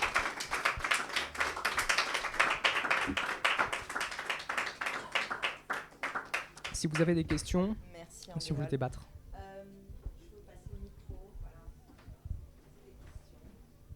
Oui, bonsoir. Merci vraiment pour cet exposé qui était très clair et j'ai appris plein de choses. Moi, j'ai une question. J'ai pensé à un bouquin de Paulin Ismar qui s'appelle « La démocratie contre les experts ». Évidemment, dans toute votre présentation, vous n'avez pas du tout parlé à aucun moment de cette question de la société des experts, des fonctionnaires. Je peux parler librement, je suis fonctionnaire moi-même. Et puis vous êtes un expert. Et en fait, dans la société athénienne, on avait déjà en nombre, pour faire fonctionner cette démocratie, ce que dit Paulin Ismar, c'est qu'on avait 3 fonctionnaires, 3 esclaves publics pour 1 citoyen. Ouais. Donc il faut du monde pour faire tourner une démocratie. Quoi. Et par contre, ces fonctionnaires n'avaient pas le droit de vote. Ils étaient complètement exclus des processus démocratiques parce qu'on se méfiait beaucoup de leur expertise et de leur montée en compétence sur ces sujets-là. Voilà. Et donc il y a quand même un sujet là autour de ces initiatives-là qui me semble un peu peut-être central ou en tout cas ou latéral, je ne sais pas, mais qui me semble important. Ouais. Qu'est-ce que vous en pensez ? Oui, c'est très important. Les assemblées tirées au sort ne réunissent pas des experts et s'informent en auditionnant des gens. Et j'ai parlé des experts, mais c'est un peu abusif. Si on regarde les gens qui sont auditionnés, par exemple, par la Convention pour le climat et la Convention citoyenne, c'est pas 90% scientifique, c'est même, je crois que c'est 1/3. Il y a aussi beaucoup d'associations, d'entreprises, d'élus, de représentants locaux, etc. Donc les experts, c'est tous les gens qui, par le fait qu'ils sont concernés par un sujet, ont une certaine expertise, quelque chose à dire là-dessus. Un vrai problème qui s'est souvent posé, c'est comment est-ce qu'on fait pour que l'assemblée tirée au sort soit pas juste manipulée par des gens qui parlent bien, qui sont sûrs d'eux. La première chose qu'on a vue, c'est que quand on regarde les assemblées tirées au sort, on voit de la résistance, on voit de la capacité critique. La Convention citoyenne sur la fin de vie a beaucoup été exposée à la SFAP, la Société française d'accompagnement des soins palliatifs, qui était très opposée au sujet de l'euthanasie et au droit à vivre à mourir. Et ben, malgré le fait d'avoir beaucoup de temps de parole laissé donc à ses opposants, les conventionnels ont quand même su utiliser leur esprit critique et donc se détacher des paroles de l'expert. Donc ça, c'est une première sécurité.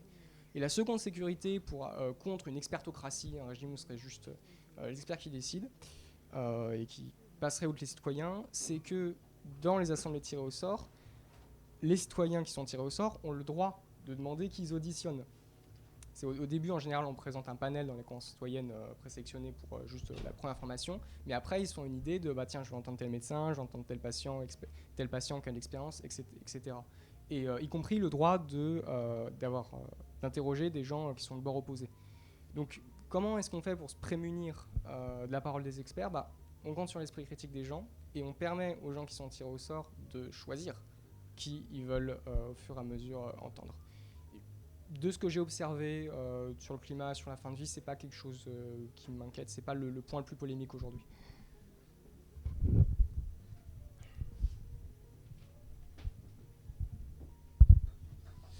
Bon, et déjà merci pour la conférence. Et ensuite, moi je trouve ça intéressant parce que il y a 4 ans, je pense, j'étais hyper intéressé par ces idées de tirage au sort.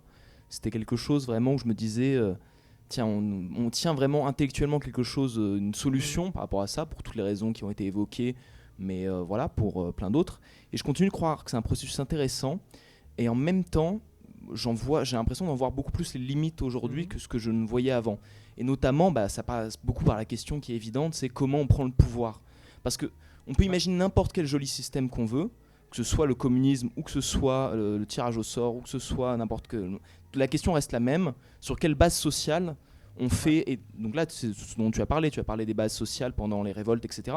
Et il y a toujours cette question qui se pose, c'est que, en vérité, pour un changement aussi fondamental qui fait que véritablement le pouvoir passe par autre chose que les élites politiques, c'est une révolution en vérité. Ouais. Parce que sinon, la bourgeoisie fera tout pour mettre à bas ce que tu es en train de faire. Ça n'existe pas une bourgeoisie qui se laisse ce pouvoir se déliter, etc. Ouais. On le sait. Donc, ça passe par une révolution en vérité. Et la question de la révolution, elle pose aussi la question suivante. Des gens tirés au sort, est-ce que ça peut vraiment fonctionner à un niveau national ? En fait, moi, je pense que quand on voit la démocratie dans les révolutions à chaque fois, elle se fait par la base, par les lieux de travail en général. Ouais. Que ce soit les soviets, que ce soit la Révolution française, c'est par des lieux de travail, les Cordeliers, le club des Cordeliers à Paris, ou les soviets, etc., qu'il faut remonter les choses. Moi, ce que je trouve intéressant, c'est que cette démocratie-là, elle est essentielle, je pense, voilà. Et là où je trouve le tirage au sort intéressant, fondamentalement, moi, c'est sur le fait que ça empêche la reproduction d'une élite politique, que ça empêche un coup d'État, comme on a pu le voir avec les bolcheviks pendant la Première Guerre mondiale, en tout cas avec un parti qui se dissout complètement de la masse, etc., et qui s'organise pour conserver le pouvoir.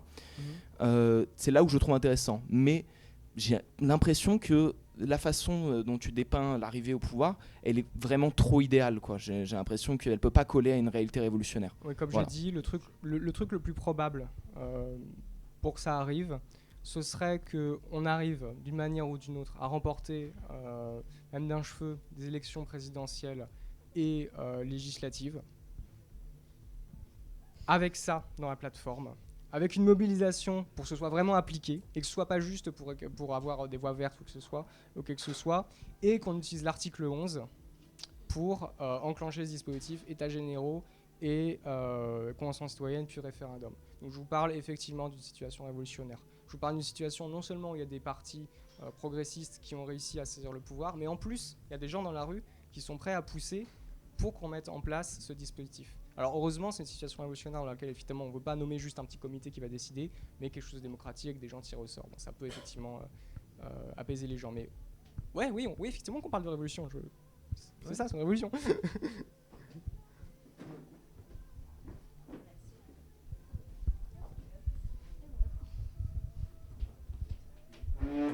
Pour continuer sur votre échange, tu parlais effectivement de la nécessité d'une alliance entre donc le mouvement social, les partis politiques et les syndicats.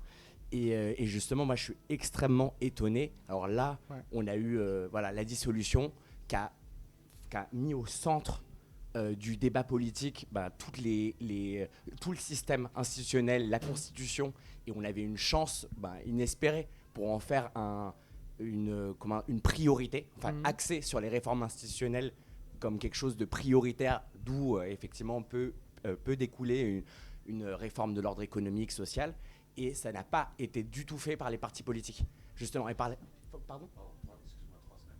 Oui, 3 semaines. Mais ce que je veux dire, c'est effectivement, il y avait. Mais je trouve que. Alors, ils ont effectivement axé sur le SMIC, toutes les réformes sociales, écologiques. Et moi, j'étais choqué, j'avoue, que ça ne soit pas considéré comme une priorité. Et voilà. Et je comprends pas pourquoi. Je ne sais même pas si les partis doivent en faire la priorité. Je pense pas. En fait, je pense même pas que ce soit la priorité. Je pense que la priorité des partis progressistes, ça doit toujours été d'améliorer immédiatement les conditions sociales. Il faut juste que ce soit en 3e ou 4e position dans la plateforme. Pas besoin d'être en premier. Je suis d'accord, mais en fait, c'est quand même créer le cadre institutionnel pour le faire, c'est fondamental. Et là, on avait une démonstration parfaite des dérives autoritaires de la Ve République. Et du coup, ça a mis vraiment ça en lumière. Et c'était un moyen. Enfin, là, il y avait, une visibilité. On n'a jamais autant parlé de la Constitution et de débat sur la Constitution que au moment de la dissolution, quoi. Enfin, c'était. En fait, je pense que le problème, c'est qu'il y a un consensus mou dans la classe politique pour changer la Constitution. En tout cas, changer dans les institutions. Mais il y a un consensus sur le fait qu'il faut le changer de manière molle. C'est-à-dire aller vers juste la proportionnelle ou faire juste une 3e ou 4e République. Notre rôle, c'est de pousser dans la balance. C'est-à-dire que, ok, si on réforme la Constitution, il faut que ce soit complexe. C'est le seul truc qui, pour nous, est acceptable. C'est tout le monde participe, tout le monde peut être tiré et tout le monde vote.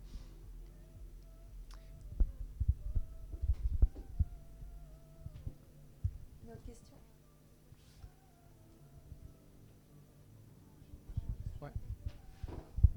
Oui, moi j'ai une question bête. Est-ce que tu peux détailler l'article 11 ? Parce que j'ai rien compris. Je ne sais pas ce que c'est que l'article 11. Et tu parles de l'article 11 et après tu as dit que c'était anticonstitutionnel du coup, donc j'ai rien compris. En fait. Ouais, on va voir ça. On va voir ça. Alors, article 11.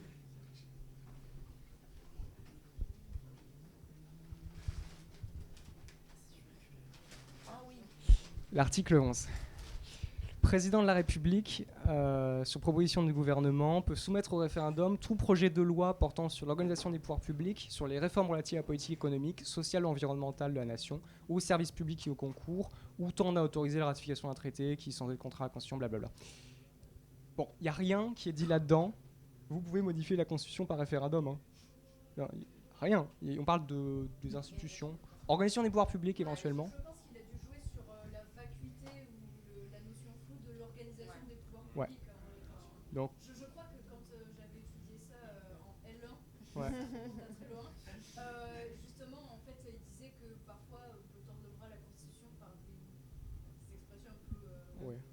Les juristes sont très forts pour vous dire de manière péremptoire, bon, ça c'est autorisé et ça l'est pas, sur des choses qui sont effectivement très ouvertes à l'interprétation. Donc c'est ça l'article 11. C'est un article qui permet de déclencher un référendum. Normalement on ne peut pas l'utiliser pour changer la Constitution. De Gaulle l'a fait. Faisons-le. Axé sur ton exposé sur le pouvoir du coup législatif et exécutif, mais pas sur le pouvoir judiciaire.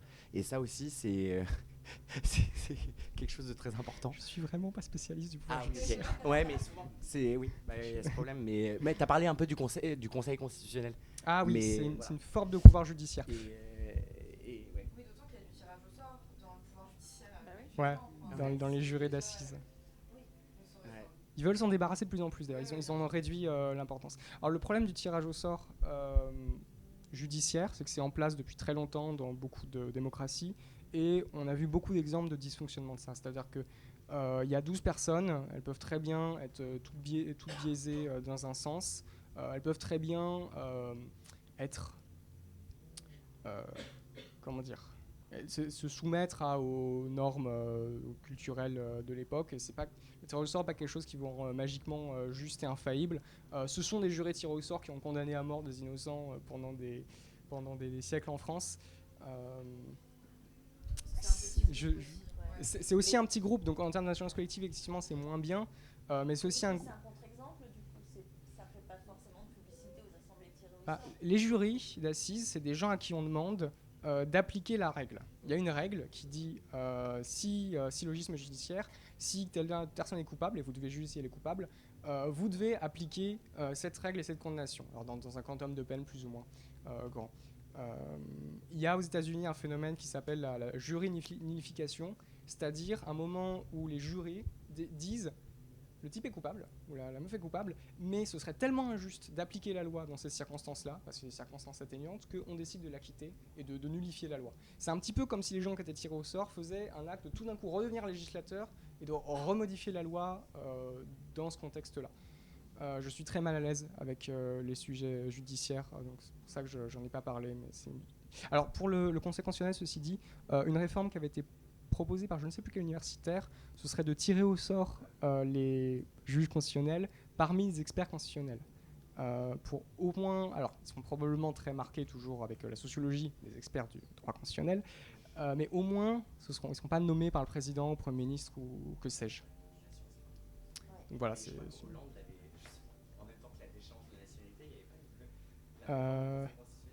je sais pas.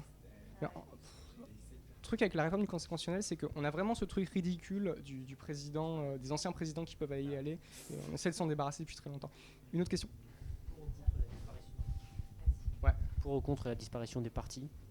Alors, disparition des partis, eh bien, ce sera aux constituants, aux citoyens tirés au sort, de décider s'ils veulent un Parlement entièrement tiré au sort ou un Parlement moitié tiré au sort ou moitié élu ou un tiers. Est-ce qu'il faut enlever les partis de la vie intellectuelle, tout simplement ? Est-ce que, je parle, par exemple, Veil parle de revue d'idées à la place des partis, car les partis... C'est l'élection qui fait les partis. Voilà. Mais en gros, la différence, c'est qu'un parti a un programme et un mouvement est un échange d'idées. Non, y a pas, non, c'est pas pertinent cette différence. Oui.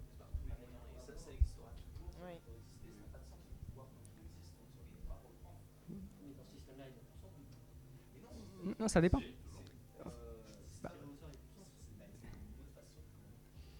En fait, ça dépend. Si on est dans un système entièrement tiré au sort, effectivement, il n'y a plus de partis politiques tels qu'on les connaît. Il peut y avoir des brigues, des associations, des mouvements. Les êtres humains s'organiseraient toujours entre eux pour obtenir des choses politiquement. Mais ils changent de nature. Par contre, si on est dans un système moitié parti, moitié tiré au sort ou autre, il peut toujours y avoir des partis politiques. Simplement, les biais oligarchiques de l'élection sont un peu plus compensés dans le système.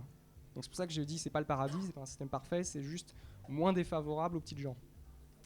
Comprendre la nuance. Moi je pense que les partis, bon évidemment leur plus gros leitmotiv, c'est la conquête du pouvoir, mais il faut aussi les voir comme des institutions culturelles ou qui facilitent la socialisation. Bon, on n'est plus avec le PCF des années 70 qui envoyait des gosses en colonie, mais je pense qu'ils ont d'autres rôles à jouer outre la conquête du pouvoir.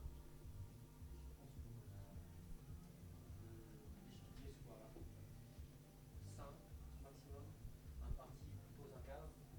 Le meilleur dans l'échange, dans l'enquête sociale permanente, c'est s'échapper des partis, s'échapper du cadre intellectuel pour vraiment avoir un échange pragmatique jusqu'au bout. Ça dépend si le but d'un parti est d'être idéologique ou de défendre des convictions, tu vois. Mais le problème, c'est qu'un parti enferme dans une idéologie. Il y a un programme d'un parti, pour moi, c'est... Puis vous. Des accords au sein des partis, je sais pas, il y a des débats au sein des partis, c'est pas juste des organes figés. Le fait est que tu peux pas interdire de toute façon les gens de se réunir pour échanger des idées et au contraire ça peut être dans le cadre si on n'avait plus de système électif mais qu'un système qui repose entièrement sur l'assemblée tirée au sort, c'est un règle de ça, les tirer au sort, on aurait aussi envie de les nourrir d'idées. Ouais. Et donc les kidam quelconques qui n'ont pas la chance d'être tirés au sort à un moment, mais pourraient forcément avoir envie de se rassembler pour réfléchir, pour pousser des idées. Donc, je ne sais pas s'il faut encore appeler ça un parti politique, mais voilà, mais ça veut dire que la finalité des partis, ce serait plus de pousser un candidat aux prochaines élections, ce serait de pousser des idées auprès des constituants. Et c'est peut-être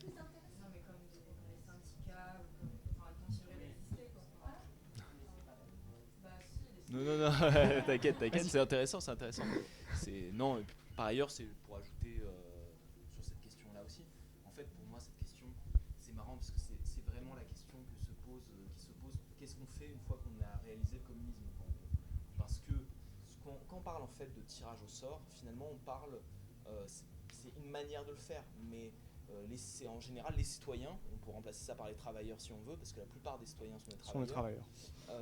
Donc les citoyens ou les travailleurs ont vaincu en fait l'adversaire de classe, qui est en fait celui qui fait en sorte que ce pouvoir soit comme ça. D'ailleurs, c'est toi, le début de ta présentation de pourquoi l'élection ça fonctionne comme ça, etc. Penses-tu Donc cette question en fait, c'est presque, comment dire, c'est toujours sympa de se poser la question de à quoi ça va ressembler après en fait, à quoi ça va ressembler un monde une fois qu'on aura vaincu la bourgeoisie. Mais c'est vrai que le problème majeur, ça reste celui du chemin, ouais. Et c'est sur lequel on bute et sur lequel les partis en fait existent pour cette raison-là. C'est vrai qu'une fois que tu as vaincu l'adversaire qui t'empêche d'accéder au pouvoir, la question des partis se pose complètement différemment. Mais le truc, c'est que est-ce que ça sert vraiment d'avoir de très longs débats sur quel va être le rôle des partis une fois que le système sera totalement transformé? Je sais pas. Deux choses. À mon sens, c'est pour ça qu'il faut qu'on reste toujours constituant, c'est-à-dire qu'on ait toujours le droit de demander à remodifier la Constitution, parce que nous-mêmes, on va évoluer, on va gagner en expérience en tant que peuple, au fur et à mesure. Et deux choses, non, c'est pas le communisme, on n'a pas gagné une fois qu'on a eu ça. Enfin, je veux dire, ça n'a pas fondamentalement modifié immédiatement tout le système économique. On est juste un petit peu mieux armé. Logiquement, si.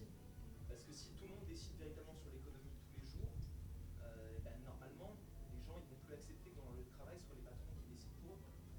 Donc, en fait, oui, mais c'est une cascade. C'est-à-dire qu'une fois que tu as le pouvoir de décider tes propres règles du jeu et que tu peux mettre en place dans un système qui est mieux représenté, et c'est plus des gens qui ont des intérêts comme les tiens qui sont dans le système, tu peux effectivement essayer de grignoter, de modifier un petit peu les règles du jeu de plus en plus en ta faveur et d'aller dans le sens de l'égalité. Évidemment que ce sera un combat très long et que ça prendra du temps. Mais ouais, c'est une première pierre fondamentale. C'est pour ça que j'ai décidé de travailler là-dessus. Bonsoir. Parlons de combat. Merci beaucoup d'abord pour la conférence et toutes ces idées théoriques qui sont vraiment fantastiques. Mais moi, j'ai une question avant qu'on arrive à toutes ces choses fantastiques que j'ai entendues. Parce que les gens rassemblés ici sont une petite poignée qui sont intéressés à ça. Mais parce que, comme tu avais dit, on parle ici de révolution. Et de révolution, pour la gagner, tu dois avoir pas nécessairement un très grand pourcentage, mais un pourcentage de la population. Alors comment vendre tout ça dans sa complexité à ton citoyen lambda? Je vois là un très grand gouffre à conquérir. Et deuxièmement, une fois que tu as vendu ce projet et que ça a assez de soutien parmi les gens, comment gagner cette révolution? Parce qu'on parle de changer le système et le système ne va pas dire « Ok, changez-moi ». Le système va se défendre. Les gens qui ont le pouvoir maintenant, les institutions vont se défendre, vont contre-attaquer. Et il faut... dans une révolution, il y a des morts. Et il faut... Ouais. Oui, c'est violent. Je me demande quel était le degré de compréhension des gens qui ont brûlé des châteaux pendant la Grande Peur, la Révolution française, quel était leur degré de compréhension de ce qui se passait au sein des États généraux et de la politique fiscale du roi. Probablement qu'ils étaient bien au courant, qu'ils avaient entendu parler, peut-être qu'ils n'avaient pas tous les détails, peut-être qu'ils ne maîtrisaient pas tout. De la même manière, est-ce que tous les gens qui sont sortis manifester au Chili à cause de la hausse des tickets de métro, ou tous les premiers gilets jaunes, c'est ceux de la première heure, avaient en tête le fait que ce vers quoi va viser le mouvement, c'est non seulement notre revendication immédiate, il faut la demander, mais aussi le changement institutionnel. Je pense pas. Je suis un petit peu plus optimiste en me disant on a besoin à la fois d'émotions populaires, progressistes, de mobilisation, et à ce moment-là, des gens qui soient formés, qui forcément seront minoritaires, sont capables de dire aux autres ça, c'est un point sur lequel on peut converger. Ça, c'est un truc qu'on peut ajouter tous à nos revendications, on n'est pas d'accord, mais il faut que ça amène comme ça. Et c'est comme ça qu'à partir d'une révolte sur le prix de la farine, le prix du ticket de métro ou que sais-je, c'est toujours éthique.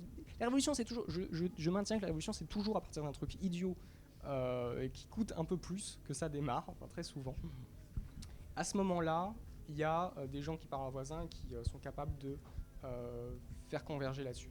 Donc je ne pense pas qu'on mobilisera des millions de personnes en leur parlant de tirage au sort. Simplement, à un moment donné, il y aura des mobilisations de personnes mobilisées, que ce soit pour le référendum ou soit juste pour voter en 2027. Et à ce moment-là, il faut faire entrer ça. Donc tu dis attendre le moment propice, qui pourrait ne jamais arriver.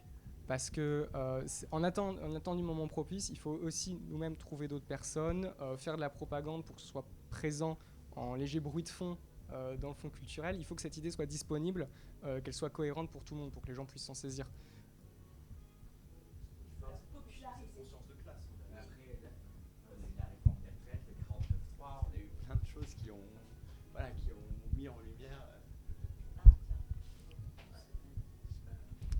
Bonsoir, merci pour ta conférence, en vrai c'est très sympathique, moi je suis curieux de ce genre de choses sans avoir un avis clair et précis dessus.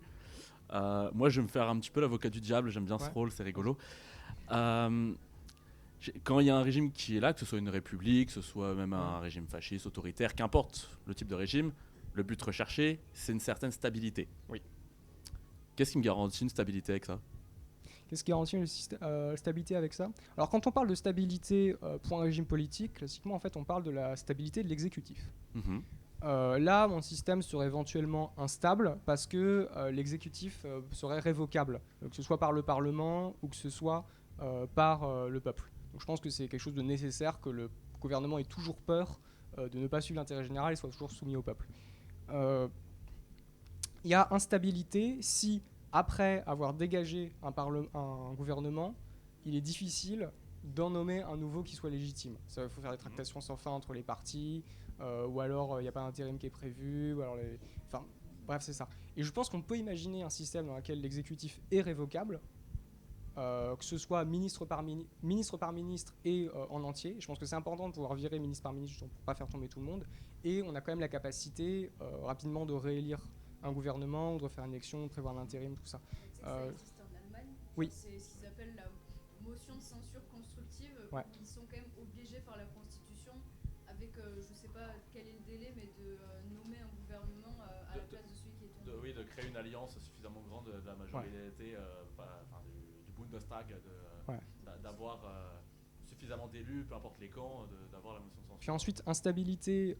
Est-ce que le tirage au sort apporte de l'instabilité ? Le tirage au sort est plus stable que l'élection.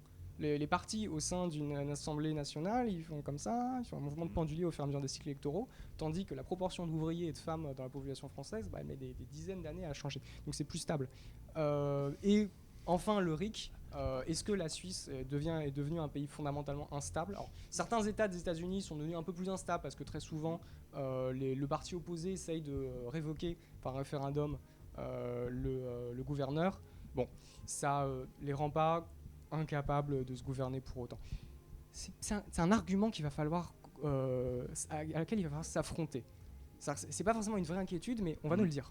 Parce que clairement, quand on a eu, que ce soit projet retraite, je refuse de l'appeler une réforme, parce qu'une réforme, étymologiquement, c'est censé aller vers le bien. Donc je refuse de dire réforme des retraites. Déjà, les vaches de réforme ne vont pas vers le bien. Certes, mais après, moi je suis matrixé par de la linguistique, donc moi quand j'entends réforme des retraites, je sais qui me parle. Quand j'entends projet retraite, déjà, je trouve que c'est plus neutre. Quand il y a eu, ou contre-réforme, ouais, si tu veux, moi j'appelle ça projet, au moins on peut débattre de ceux qui sont pour, ceux qui sont contre. Il y a un truc qui est arrivé avec le fait qu'on a entendu beaucoup parler d'articles de constitution, que d'habitude on n'entendait pas forcément, des procédures qu'on n'était pas habitué, voire carrément uniques. Plus là, cette année européenne, Manu dissolu, ensuite législative, il y a cette notion de fatigue démocratique qui est revenue chez les gens, où c'est en mode... Ah putain, à un moment, vas-y, on nous a saoulés à entendre parler d'élections, de tout ça, alors que bon, c'est déjà dur pour nous de tenir les deux bouts. Le fait d'avoir, par exemple, imaginons, il y a un tirage au sort et qu'au final, il s'avère que les personnes tirées au sort, peu importe le nombre, aient une tendance plus à, par exemple, centre-gauche. C'est un exemple au hasard, comme ça. Et qu'ensuite... quand il y a un nouveau tirage au sort, il y a une majorité limite plus extrême droite. Où est la stabilité ? Parce que cette stabilité-là, pourquoi est-ce que mathématiquement Parce qu'un ouvrier peut c'est pas sa classe peut l'influencer, mais il peut voter différemment parce que c'est une personne qui a aussi son esprit critique. Oui, en fait, c'est-à-dire que s'il y a une majorité d'extrême droite, s'il y a en fait, le truc c'est que c'est pour ça que je parle d'instabilité, que pour moi c'est un truc qui ne répond pas plus qu'avec un système comme on a avec les partis. C'est un petit peu plus stable, mais comme j'ai dit, un système électoral représentatif, il peut pas être plus intelligent que les gens qui participent. C'est-à-dire que s'il y a que des idiots, il y aura forcément un résultat idiot. S'il y a que des fascistes, il y aura forcément un résultat fasciste. Ce qui compte, c'est que dans la société actuelle française, il y a un tiers de gens qui votent pour l'extrême droite, à peu près. Avec un système électoral tel qu'on a aujourd'hui pour la présidentielle, ce tiers pourrait remporter et gagner tout. Avec un système de tirage au sort, il est très improbable, très improbable, plus improbable que la foudre qui gagne tout. Donc ce sera jamais parfait, c'est juste un système plus sécurisé. Pour le coup, je trouve qu'il y a une meilleure réponse à ça, c'est que tout simplement les gens qui votent ou qui sont d'extrême droite, ils sont pas complètement d'extrême droite. C'est-à-dire qu'ils vont arriver justement avec du pouvoir. Déjà, c'est des gens qui n'ont jamais eu accès à du pouvoir. Ils vont arriver à du pouvoir, à de l'information aussi. Parce que très souvent, les gens qui votent extrême droite, c'est aussi des gens qui ont un accès à l'information qui est particulier. Et ces deux choses c'est ce qu'on a vu, il y a une activité performative à pratiquer le pouvoir ou à pratiquer ces notions-là. C'est ce qu'on a vu avec la Convention sur le climat. À la base, il y avait plein de gens qui étaient hyper opposés à l'écologie parce qu'ils regardaient Pascal Praud tous les soirs, quoi. Et une fois qu'ils sont sortis de là, ils ont sorti des propositions en moyenne qui sont bien plus élevées que la moyenne des partis, on va dire. Oui. Donc il y a quelque chose de performatif ici pour moi. En tout cas, si tes inquiétudes elles sont sur la stabilité par rapport au tirage au sort, le tirage au sort est bien plus performant que le système électoral classique pour faire de la stabilité, tout simplement parce que, comme on disait, en moyenne, quand tu as un panel représentatif, en moyenne, les gens ne sont pas si différents que ça. Et en plus, en moyenne, ils s'informent avec les mêmes sources d'informations, c'est-à-dire que les experts, etc., etc. Donc on peut avoir dans l'idée qu'il y a plus de stabilité avec un système de tirage au sort. Parce que c'est pas juste l'opinion électorale des gens qui arrivent là, c'est pas 30% de gens RN qui vont faire des propositions RN une fois qu'ils sont au pouvoir. Bon, après, moi, j'ai d'autres critiques du système, mais c'est... Non, mais c'est même pas... Comment dire ? En fait, j'ai juste l'impression que... mais c'est ce que je dis depuis tout à l'heure, tu vois, tu parlais de... Il faut faire de la préparation, etc. C'est les mêmes questionnements, en fait, qu'avec le communisme. C'est-à-dire que c'est le même truc de... Il faut faire, en fait... pourquoi les gens, dans le mouvement social, ils se sont... Par exemple, tu parlais du Chili, l'exemple du Chili, de la Constitution est très intéressant, ce mouvement. Parce qu'à la fin, 66% des, je sais plus combien, la Constitution est refusée à cause des médias, etc. Mais c'est à cause de quelque chose de plus fondamental encore, qui est la question de la conscience de classe. C'est-à-dire que les gens, profondément, n'avaient pas conscience que c'était dans leur intérêt, de travailleurs, etc., de voter pour cette Constitution. Et pareil, imaginons qu'on ait un gouvernement de gauche qui arrive au pouvoir, qui lance ce chantier-là, etc., et puis là, évidemment, l'économie commence à se péter la gueule. Pour quelle raison ? Parce que les marchés financiers vont tout faire pour baiser un pays qui essaye véritablement de transformer son économie. Oui. Et là, des gens tirés au sort, moi, le risque que j'y vois aussi, c'est que c'est des gens qui n'ont pas forcément une conscience de classe forte et qui risquent de se retrouver paniqués face à cette situation. Et qui risquent de se dire, est-ce que je vais vraiment risquer ma vie sur ça Donc, pour moi, en fait, j'ai l'impression que ça pose les mêmes questions que le communisme sans les solutions qui sont... sans les solutions, je veux dire les solutions, bon, on peut appeler ça solution ou pas, mais tu vois, l'émergence, que ce soit des soviets dans la Révolution russe ou que ce soit des conseils, des clubs pendant la Révolution française, etc., c'est déjà en fait un contre-pouvoir qui se base sur les lieux de travail, les lieux de production, ces lieux-là, etc., avec une démocratie interne propre. Et je crois que c'est comme ça que fonctionnent en vérité les révolutions. Et le point où je trouve le tirage au sort intéressant, c'est sur la question de la captation du pouvoir, en fait, et sur son renouvellement. Parce que pour tout ce qui est en amont, j'ai l'impression que c'est trop artificiel. Il n'y a personne qui va se battre pour qu'il y ait des gens tirés au sort, en tout cas massivement, populairement, pour que ce soit des gens tirés au sort qui décident à leur place. Je ne pense pas que ça peut véritablement fonctionner comme ça. En tout cas, dans un mouvement révolutionnaire. Voilà, moi, c'est mon analyse. Voilà, mais... Je suis réservé sur cette question. Je peux pas te dire que je suis absolument sûr qu'on pourra se mobiliser. Je pense que c'est juste quelque chose qu'il faudra essayer. Ceci dit, sur le communisme, c'est une société sans État, sans argent, sans classe et sans structure de domination. C'est un petit peu plus ambitieux que ce que je vous ai présenté ce soir. Mais c'est sur les structures de pouvoir qui permettent d'y accéder. En fait, c'est la question de la démocratie. En fait. Ouais, mais parlons des soviets. C'est un point très intéressant. Ils sont créés comme des conseils d'ouvriers et de soldats dans la révolution de 1917. Très tôt pendant l'été, le parti bolchevique va essayer de truster toutes les places et plutôt que d'en faire une assemblée à la base de gens qui n'étaient pas forcément partisans, qui étaient juste engagés dans la vie de travailleurs, de soldats, puisque la Première Guerre mondiale était en cours, ils vont en faire juste des assemblées de représentation de leur propre parti. Et très vite, ça va s'ossifier et la structure censément démocratique de l'URSS, c'est des élections à la base qui élisent des assemblées, qui élisent des assemblées, qui élisent des assemblées. Vous avez le même système en Chine aujourd'hui. Entre l'électeur de base, s'il a le droit de voter, et le sommet, il y a 5 niveaux de délégation. Donc c'est un truc qui s'est complètement ossifié. Et je pense qu'une grosse partie des problèmes qui ont fait s'effondrer l'URSS, il y avait des problèmes d'incitation économique, d'efficience, effectivement. Mais c'était aussi un problème simplement de représentation.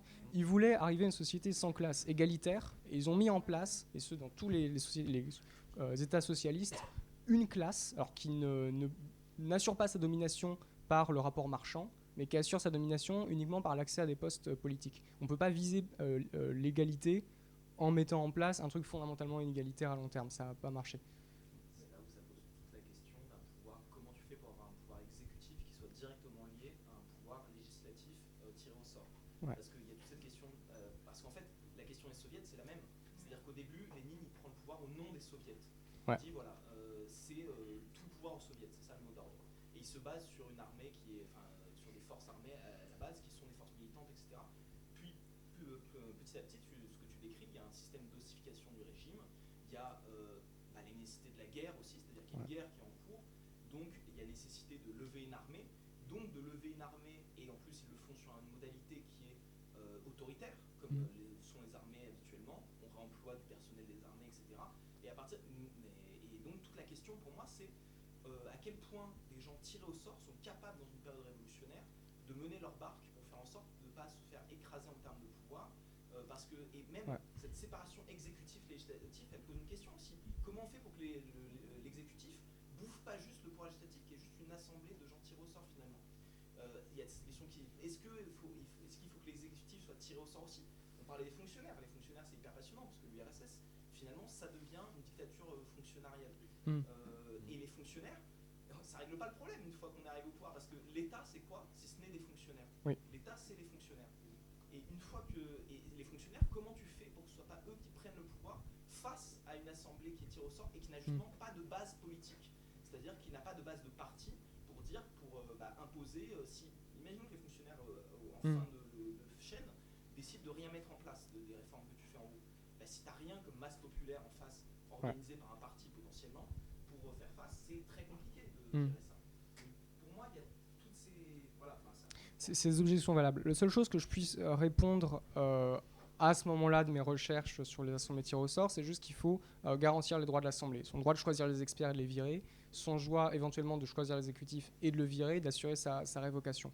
On n'a pas encore d'expérience d'une assemblée tirée au sort qui est à la fois une part du pouvoir législatif ou tout le pouvoir législatif et la responsabilité de contrôler le gouvernement et de vérifier qu'il va bien dans sa direction. Malheureusement, on devra expérimenter. Malheureusement, vous voyez, la France va devoir encore mener le monde, être un phare institutionnel d'expérimentation avec nos conneries qui ouvriront d'autres voies. Non, j'ai pas de réponse, ce sera compliqué. Il faut que ce soit compliqué, on ne peut pas faire autrement.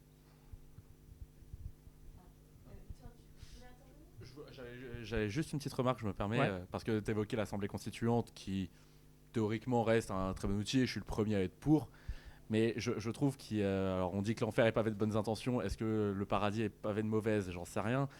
Je trouve que c'est un truc qu'on oublie aussi quand on nous vante les mérites de la constituante, et pourtant comme je répète, je suis le premier à la vouloir. Peu importe les gens, il ne faut pas oublier que techniquement, que ce soit des personnes tirées au sort, des élus, des experts, tout ça, techniquement, il faut avoir aussi le contrôle sur la constituante. Mais qui va faire le contrôle sur la constituante? Comme pareil, l'exécutif, quand on est un Premier ministre ou un président, qu'importe comment on l'appelle, faut qu'il y ait du contrôle. Bien sûr, qu'il soit populaire et peut-être aussi, on va dire, institutionnel peut-être aussi. Ça, j'ai un gros doute. Ces gens. Alors il faut une indépendance entre la constituante et le reste des pouvoirs. Hein, c'est ça, c'est garantir l'indépendance, mais comment on la garantit? Est-ce que le tirage au sort est suffisant? Et c'est là où. Alors il faut confier à une instance. Il faut confier à une instance qui soit indépendante à ce moment-là. Je pense qu'il faut créer une organisation ad hoc qui utilisera l'infrastructure du CESE, qui organise les conventions citoyennes actuelles, qui a un hémicycle, qui peut louer des hôtels, qui a tout ce qu'il faut. Donc aujourd'hui, on me dit demain faire ça. Je dis réembaucher des fonctionnaires du CESE qui connaissent ces bâtiments, la direction de la participation citoyenne, créer une structure ad hoc qui ne soit pas le CESE, qui ne soit pas l'ISA, qui ont accès à cette infrastructure-là, lui donner un mandat et les laisser fonctionner comme ça. Et avoir beaucoup de transparence sur ce qui se passe dans la plénière et laisser les gens qui sont tirés au sort se plaindre dans les médias chaque fois qu'ils voient qu'il y a une couille, même quand il n'y en a pas vraiment, pour assurer une relais, du bricolage institutionnel comme ça. Oui, moi je voulais aborder la question des pouvoirs locaux. Parce que là, on est très quand même centraliste, et on sent que tout ça est très, très parisien, un peu comme le débat qu'on a eu ces derniers temps sur le gouvernement, où on sentait que finalement, on parlait beaucoup de tout ça, alors que on a vu aussi que l'État s'est pas effondré, les pouvoirs locaux ont assuré la continuité, ont assuré la rentrée scolaire. Alors là, vous avez compris que je suis fonctionnaire territorial, du coup. Et en fait, tout ça a l'air de bien fonctionner. En plus, nous, c'est génial, on a un arrêt de l'inflation normative. Les enseignants, finalement, ont plus de directives et du coup, ils peuvent inventer quelque chose. Donc, franchement, le moment est intéressant quand même. Et donc là, je me dis, mais dans ce contexte, quid des pouvoirs locaux, quoi. Et comment on adapte ça aux échelons territoriaux, parce que là aussi on a quand même des espèces de petits potentats locaux, il y a du boulot, quoi. Nos assemblées délibératives sont assez univoques et il y a un manque de contre-pouvoir au niveau des territoires locaux. En disant ça, je suis définitivement viré, je sors de ma réserve, mais voilà, il y a une question là aussi, comment on outille ça? Je ne sais pas. À minima, on change les règles électorales pour éviter d'avoir ces prix majoritaires, on passe quelque chose de plus proportionnel. On peut imaginer aussi lire au jugement médian des exécutifs comme des maires ou des présidents de métropole.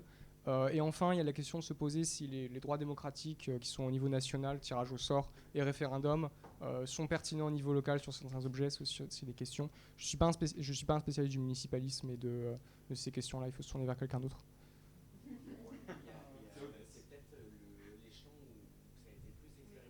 Ouais. Il y a un référendum local. Alors, je ne sais plus, il y a des questions de quorum, il est hyper bloqué. C'est un bordel. Il y a le droit de pétition, il y a plusieurs. Oui, mais j'ai fini. Mais oui. Donc c'est bien pour la captation. Mais pour le coup, ça a été la décentralisation, c'est hyper important en France quand même. Et effectivement, on a tenté, c'est peut-être aux échelons des collectivités locales qu'on a essayé de mettre en œuvre des instruments de démocratisation, comme je pense au référendum local ou au droit de pétition, où il y en a d'autres. Le quartier. C'est juste un peu des remarques, mais qui me posent aussi un peu question. En fait, je suis assez d'accord avec le fait que c'est pas un sujet qui va emporter massivement une mobilisation populaire. En fait, c'est vraiment quelque chose qui arrive un peu de façon secondaire. Mais ce qui m'inquiète aussi, c'est un peu l'élection, par principe, finit par susciter un désintérêt parce que les gens finissent par réaliser que c'est un principe complètement aristocratique et donc arrête soit de voter, soit vote pour une transition vers des régimes autoritaires. C'est un peu ce qu'on peut constater sur l'histoire longue, on va dire. Et du coup, l'exemple du Chili est un peu parlant sur le fait que finalement, il y a eu peu d'adhésion aussi au départ, parce qu'il y a eu une faible participation, ne serait-ce que pour les premières législatives. Ouais. Alors qu'on se dit, là, c'est quand même un pays qui sortait de 40 ans de dictature ultra-autoritaire avec des traumatismes très profonds. Et malgré ça, l'enjeu de la Constitution n'a pas suscité massivement un intérêt dans le premier temps. Donc en fait, il y a un peu cet enjeu-là qui fait que nos consciences ne sont pas déjà trop habituées, entre guillemets, à la délégation de pouvoir et donc à un individualisme, en fait, à se recroqueviller sur d'autres intérêts. Et j'avais juste une deuxième remarque. Oui, c'était le prérequis. Donc on avait parlé du prérequis des médias. Ouais. Et sur les enjeux, en fait, le tirage au sort n'empêche pas non plus des formes de domination au sein de l'Assemblée tirée au sort. Ouais. Et c'était notamment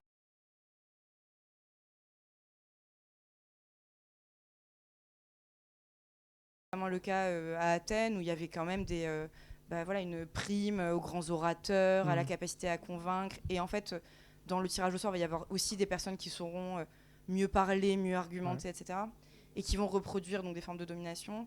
Et est-ce que dans les prérequis, il n'y aurait pas aussi des enjeux de formation en fait, à l'argumentation? Parce qu'en fait, je suis convaincue par contre que le résultat de discussion d'une assemblée, c'est toujours quand même en faveur d'une forme de rationalité qui est totalement absente de l'élection. Voilà. Alors, il y a plusieurs points, je vais prendre dans l'ordre. La question de l'apathie, c'est-à-dire le fait que les gens ne se mobilisent pas pour voter. C'est pas quelque chose qui est dans l'essence du climat ou les gènes, c'est une réponse aux conditions politiques. C'est-à-dire que les régimes autoritaires produisent de l'apathie. Ils produisent de l'abattement parce que les gens se disent ça sert à rien de se mobiliser ou de voter parce que de toute façon on ne gagnera jamais, on se fait juste taper sur la gueule. C'est ce qui est en train de se passer avec les Françaises et les Français là, avec la politique d'Emmanuel Macron. Donc je pense qu'au contraire, le fait de réouvrir des droits, ça pourrait éventuellement remobiliser. Après, un exemple, c'est par exemple la Suisse. Ils peuvent voter plusieurs fois par an, tous les ans. Il y a à peu près 50% de participation. On peut voir le verre à moitié vide, on peut voir le verre à moitié plein. On peut dire, c'est quand même leur loi, tu vois, il n'y a pas beaucoup de gens, 50% des gens qui peuvent voter. On va dire, mais il y a quand même la moitié des gens qui vont se déplacer pour donner leur avis. Et ça fait des dizaines d'années et ils sont toujours sur cette stabilité. Donc c'est ce à peu près à quoi on peut s'attendre à long terme. Deuxième point, la domination des médias. Alors les médias, ils sont forts parce qu'ils parlent à un public qui est atomisé. Effectivement, quand tu as une assemblée et que tu as la possibilité de discuter de ce que tu reçois, de développer l'esprit critique en soi, ça donne un petit peu une meilleure protection. Et sur la question des orateurs, oui, il y a des gens qui parlent mieux et des gens qui parlent moins bien. Il y a des gens qui sont plus éloquents. On a observé ça au sein notamment de la Convention citoyenne sur la fin de vie. Notamment, c'est ma collègue Chloé Santoro qui a observé ça. Il y a des figures qui se sont distinguées. Mais les conventionnels qui ont été tirés au sort ont été très attachés à leur égalité de statut et leur égalité en droit. Le fait qu'ils aient été tous tirés au sort de la même manière, il n'y en a pas des qui sont plus méritoires que d'autres. Ce qui fait que dès que des gens se distinguaient un petit peu en termes de prestige ou en termes de parole, les autres avaient souvent à cœur de les critiquer, de rabaisser un petit peu et d'essayer encore un peu de leur faire dégonfler les chevilles. Ce qui fait qu'il y a une sorte de pression qui se crée entre l'émergence de figures et la pression du groupe pour qu'on reste à peu près tous égaux en termes de délibération. Et parce qu'il y a eu des figures qui se sont distinguées à la fois dans les gens qui étaient pour et dans les gens qui étaient contre. Et dans tous les cas, il y a des phénomènes un peu de régulation interne. Donc oui, il y a des orateurs qui arrivent, il y a aussi des phénomènes de résistance aux orateurs. Donc je suis un petit peu plus optimiste. C'est pas un point sur lequel je suis complètement pessimiste. Et le troisième point, c'était... qu'est-ce que quelqu'un se souvient? Ah oui, évidemment que je suis pour une éducation civique de tout le monde. Et évidemment que dans un pays où il y aurait possibilité de voter tout le temps en référendum ou au tirage au sort, l'éducation civique des gens, ce serait de dire aux enfants, à tout moment, vous pouvez être gouvernant. À tout moment, vous pouvez y aller et vous pouvez décider pour nous. Je pense que ce serait quand même un message assez différent. De tous les 5 ans, vous pouvez orienter comme ça.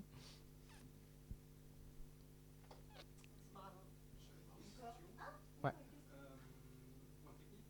Comment ont été tirés au sort les membres du Conseil citoyen? Est-ce qu'ils étaient bien représentatifs de la population française? Alors, pour la Convention, je vais parler pour la Convention pour le climat, la Convention sur la fin de vie que je connais, que j'ai observé. D'abord, on appelle au téléphone des dizaines de milliers de personnes et on leur demande est-ce que vous acceptez, est-ce que vous vous engageriez. On prend ceux qui disent oui, et là on fait un second tirage avec des quotas, donc âge, sexe, classe socio-économique, diplôme, lieu de vie, et un sixième, j'ai oublié. Donc on fait passer à travers cette grille pour à la fin avoir quelque chose qui représente un peu la population française. Il y a quand même un biais qui est lié au fait que les gens acceptent plus ou moins selon le thème. C'est-à-dire que la Convention citoyenne pour le climat, elle était plus jeune et je dirais moins blanche que la Convention sur la fin de vie, qui était plus âgée et disons plus blanche. Pourquoi ? Parce qu'en fait, c'est plus volontiers des gens qui étaient vieux, alors pas que des gens qui étaient vieux, qui ont accepté à l'origine lorsqu'ils ont eu le premier coup de téléphone. Donc c'est mieux qu'une élection, mais c'est pas non plus parfait. Et il y a ce biais-là qui reste dedans. Et c'est encore un bon argument pour le fait de ne pas laisser les assemblées tirées au sort décider tout seuls, mais d'avoir la pression des associations pour les voir, après d'avoir des référendums, etc. Parce qu'une représentation parfaite, 1-1 du peuple, on n'y arrivera jamais.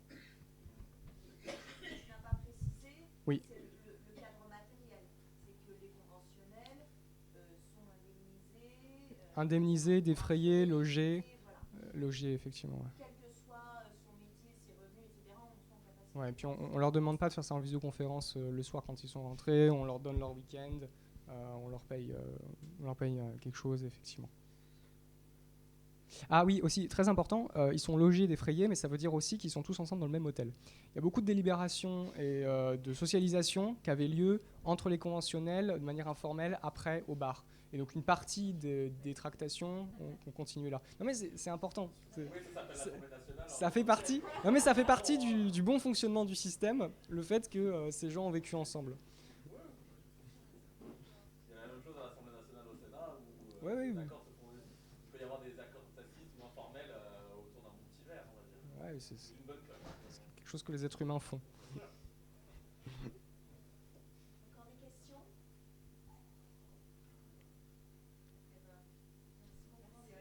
Merci à vous.